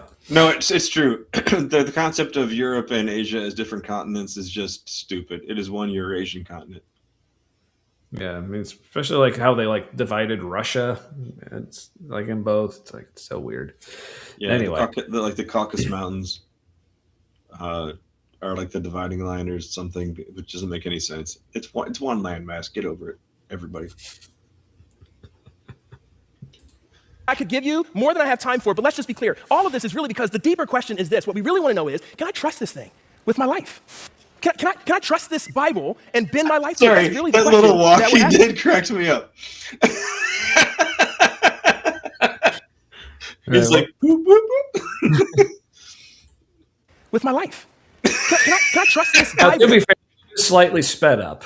Oh, I know. It's so- funnier. but let's it's really just- funny sped up. Right. Yes, but since I think he is like wrapping up this portion, let's go ahead and see that in normal speed, just to make sure that is just as endearing. Can I trust this thing with my life? Can I trust this Bible? It's not as good in normal speed, I guess, but No, but he still a very deliberate walk. I think what made it funnier is the pause is a little bit longer, and I feel like he was further away from the podium than he realized. And he's like, "Oh shit, gotta get back to my notes." And so it took like 5 steps to get back.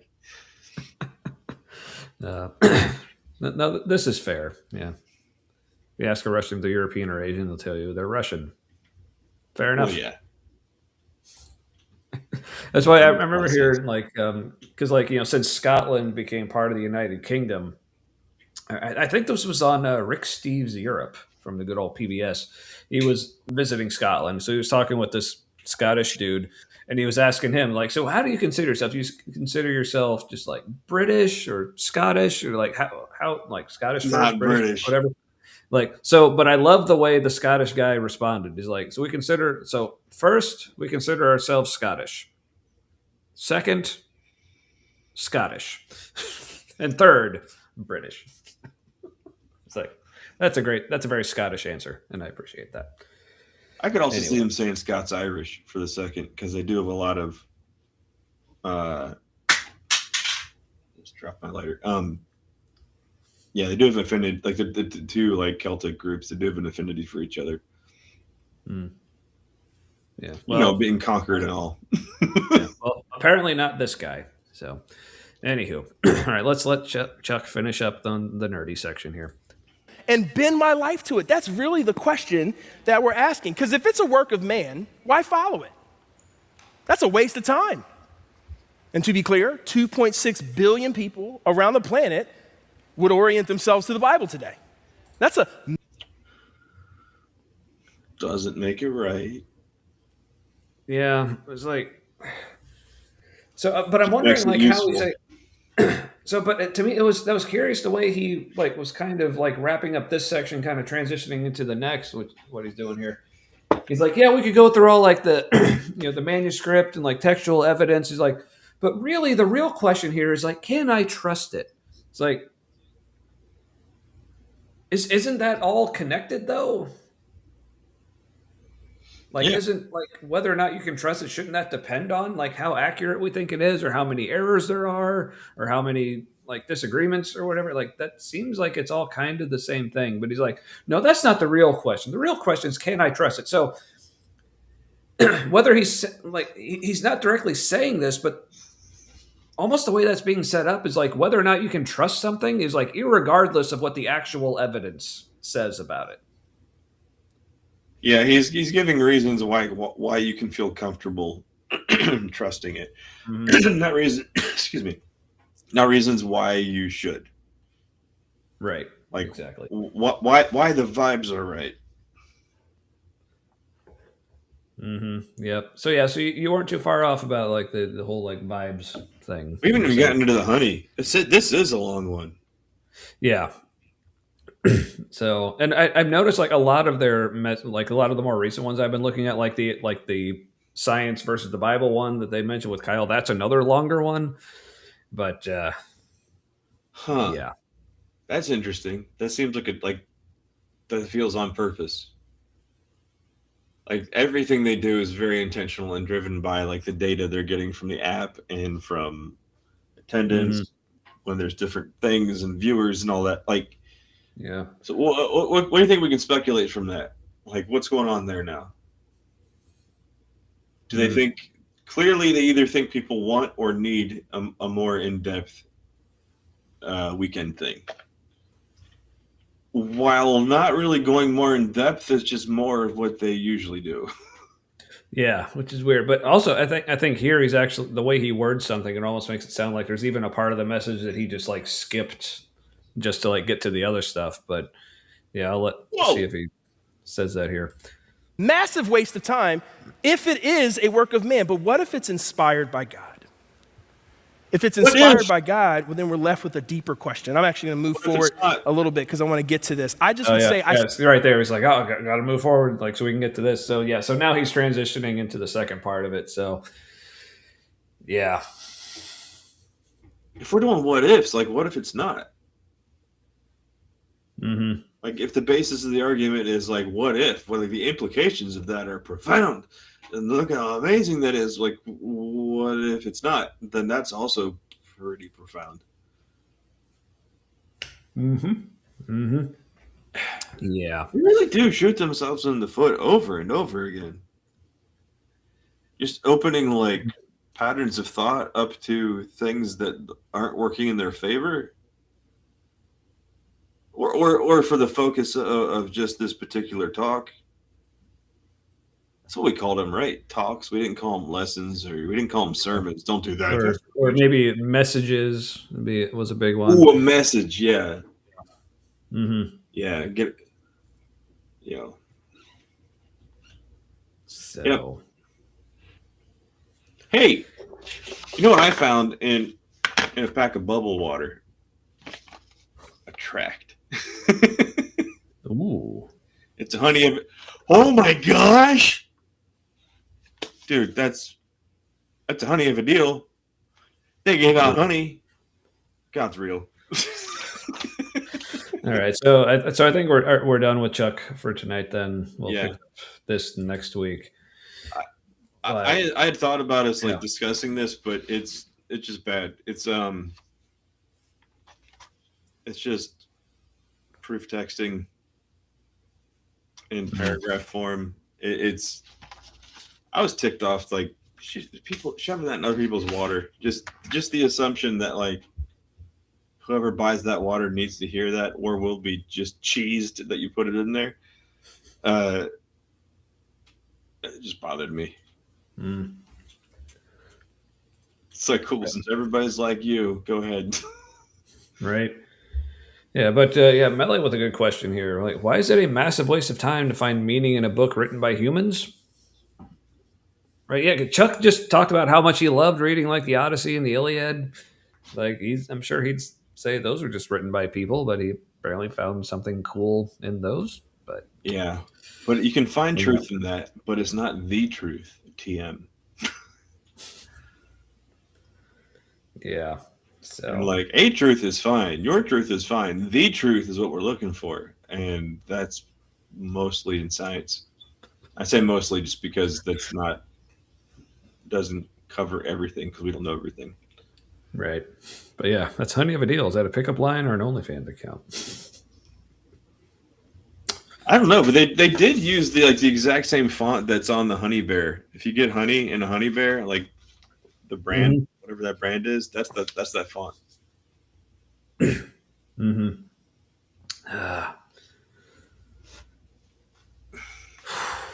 So yeah. I was never a tract person, even when I was a Christian. I thought like, Yeah, me neither. but like you guys are doing it wrong. Mm-hmm. Yeah, this is so cringe. Even before I knew that was a thing. But yeah. So yeah, thoughts so far on why we should trust the Bible, Matt? No, I am really impressed though at what Crossroads is doing to delay the inevitable. Mm. They're going to shrink. They have been. There's permanent, no, semi-permanent covers over seats in the second balcony. Yeah. Yeah, they're going to keep it going as long as they can. I don't see how they attract more people. The only way they attract more people is if they went like progressive. If they went progressive mystic with their take on Christianity, I think they could. And they were like queer affirming and stuff. Mm-hmm. I think they could fill those seats and get people saved in quotes. It is weird, like the things that the hills they'll die on about the Bible. Like they'll let women talk in church, women wearing pants, no less. Yeah. And there's like a female pastor that's on staff, like teaching pastor. But then things from that same part of the Bible, the homosexuality, and from that they extrapolate. I guess everybody who's queer is bad. Like that's picking and choosing. Clearly, when you're saying these things was Mm-hmm. like culturally dependent and the other wasn't, just because, that's weird. Yeah. Either both are fine or neither are fine. That would be the consistent thing. Mm-hmm. Yeah, you would think. But hey, it looks like we got a read raid, which I know Mark was here Okay. earlier. Was that not a read raid earlier? But hey, we got it now. But sorry, folks, we're actually I think wrapping up. But so damn. But we'll be back next week with this single sermon episode, whatever. it's a bit of a longer one, so we're splitting it up into 2 weeks. So tonight was covering more the like we can trust the Bible because manuscripts, and there are just so many of them, and the people who wrote them were really meticulous about stuff. But then At least at a certain point. yeah. So then next week we're covering the second part of it where it gets more into but here's how it like changes your life and like the more like feelsy type stuff about it. But yeah. So the real Melly says, yeah, like you could do a church that is super accepting and always searching for meaning, but it wouldn't be a church that preaches the truth. I think that's the problem though, like preaching the truth. If you're all searching for the truth, like that's something very human and worth doing. But to say like you have it and now we need to protect it, it's just weird. Because we're one species on the planet. Like we figured it out. Yeah. We're not even very good at continuing to exist. Yeah, it's getting pretty sketchy at the moment, but yeah, sorry to be like. Apparently, we're like disappointing some people. Yeah, I know it's only been 4 hours, but me and Matt both have to actually be up at earlier times tomorrow. What the fuck am I even doing tomorrow? I know I'm working. Yeah, let's find out together. And shut up, Fox. Like, wrapping usually an hour and a half. Probably not going to be that long tonight, but yeah. Yeah, for me, it's more like it's not so much I have to be up early for something. It's more since my son has a baseball game tomorrow, I need to be done working by a certain time, which means I need to start by a certain time. So, oh shit! Yeah. I packed up everything today, and I didn't need to. Oh, I'm going back to the same place tomorrow. To be honest, though, it's a little kid's bedroom I'm wallpapering, and there's not much I would want to leave in there. You know, kid safety and whatnot. Yeah, well, that works then. Good for you. Oh, God, it's good. Such a pain in the ass to pack everything up and unpack it. And thank you, Miranda.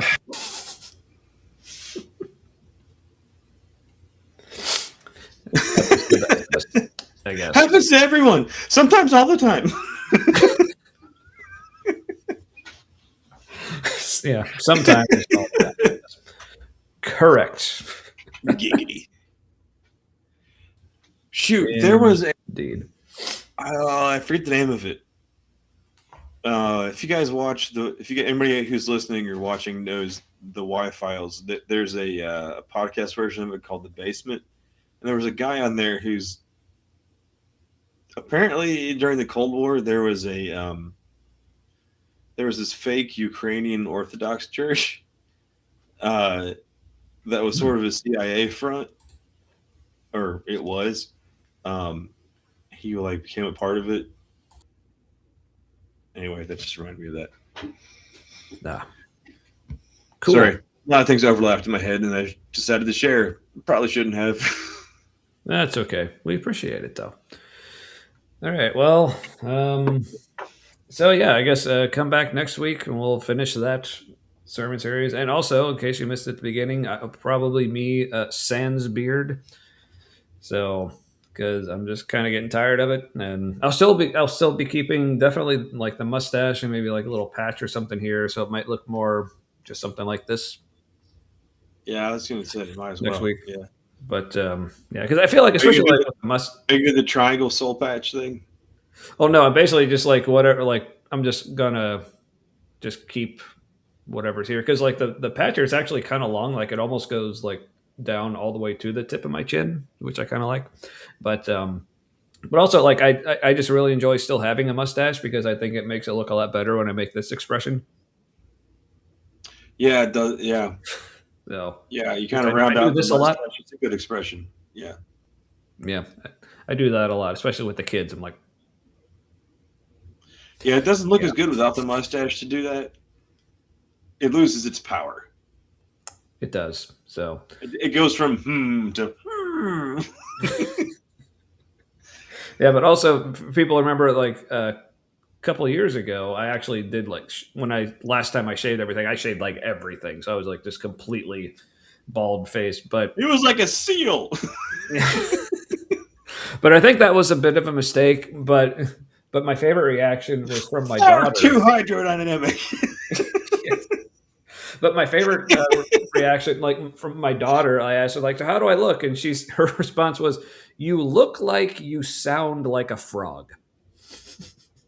Are you sure she's neurotypical?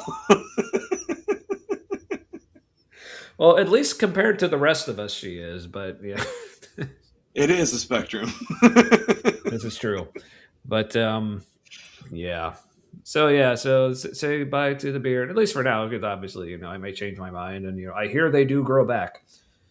But like I said, well, so this does mean for if we're going to be hitting 200 subs soon, we'll still be plenty of other things planned, but I won't be doing the glitter beard thing, obviously, just for several reasons. But hey, maybe that might be a thing we save for a bigger milestone, like 300 or 500. If we ever reach there, okay, I'll grow the beard back and glitter it up or whatever. Matt, you're still, feel free to glitter your beard if you want when we hit 200, but I don't know. fair enough. All right. Well, anything else? And I guess just once again, welcome back. Yeah, really did miss you last week, especially during the parts where it was just me, like before other people joined. I felt I was struggling. So yeah, it's hard to keep talking. And you just feel like you're talking to yourself, and you got to remember there's people. I could talk to the people who are watching, but what would I talk about? Yeah.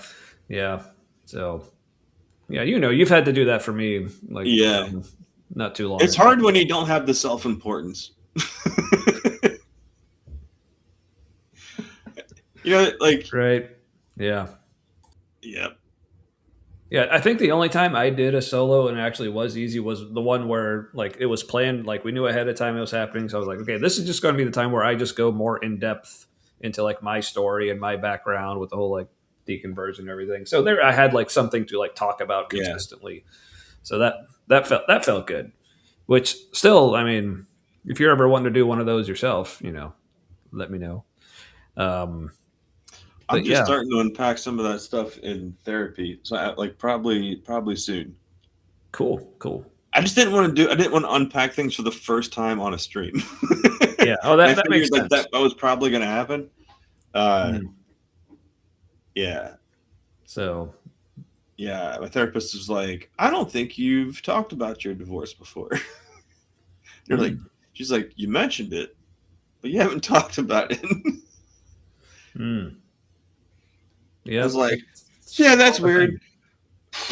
Probably not over that." We should probably talk about that.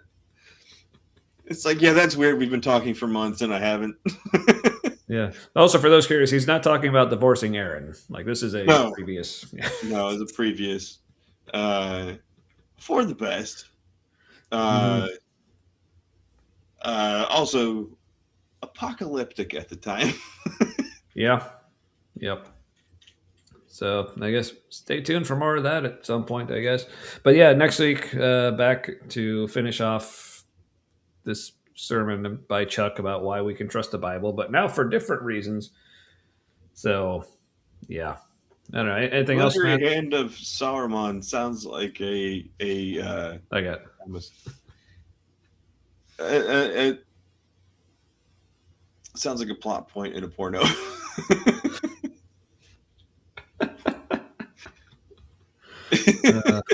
It does. All right. Well, anything else? No. Well, cool. All right. Well, yes. Today, I'm realizing that. Oh yeah, that's something I've noticed. Like recently, I keep like forgetting to do, but it's like it's not for lack of desire. Like I still enjoy eating, but yeah, every once in a while, I'm just realize, oh, I didn't. Shit. So, I mean, I probably had almost enough calories with the 3 beers that I had, but oh yeah, there you go. You go. Yeah, it wasn't quite food. Not quite. It's plot close. Point in quotes. Yeah. Is that bad? Talking about my divorce from Jesus. There's that too. Nah, she didn't look like Jesus. But she did have a bit of a Mary Magdalene vibe, did she not? I Little can see bit. that. Yeah. See that. All right. Okay. Bye. Thanks, Andrew. Good to see you, and good to see everyone else. Yeah. Thanks again for hanging out with us tonight, folks. As always, super enjoy it. See any. Yeah, like I said, we're trying to get to 200, but we seem to have like stagnated at 186. Like I think we got like a few more, like when we had Kip on, like a few weeks ago. The algorithm has gotten Last more month. stringent and Yeah. has started unsubscribing some people from other channels it doesn't like. I've been hearing. Like progressive channels in general are not finding new audiences right now. It might be permanent, but like they definitely tweaked the algorithm. Been fun. And like anybody saying anything that's accurate, that's counter to the administration, Yeah. Mm-hmm. which maybe feels like they're ramping up enforcement of NSBM 7, which is that if you are not yay white people, yay Christianity, you are a terrorist. Yeah. If you're anti-Christianity, you're a terrorist. If you are queer affirming in any capacity where genders get wonky, then you are a terrorist. And full force of the federal government is investigating you now. Mm-hmm. Good time. Never mind most that's illegal, except for the people who are actively trying to overthrow the U.S. government. That one makes sense to be illegal. Everyone else getting lumped into that same category. Yeah, not so much. So, but yeah. So to help us out with the algorithm, feel free to share it. Obviously do like the usual, like, comment, subscribe if you haven't. Help us get that number up. Yeah, and I think that's about it for me. So take us out. May your things and stuff be forever with your people.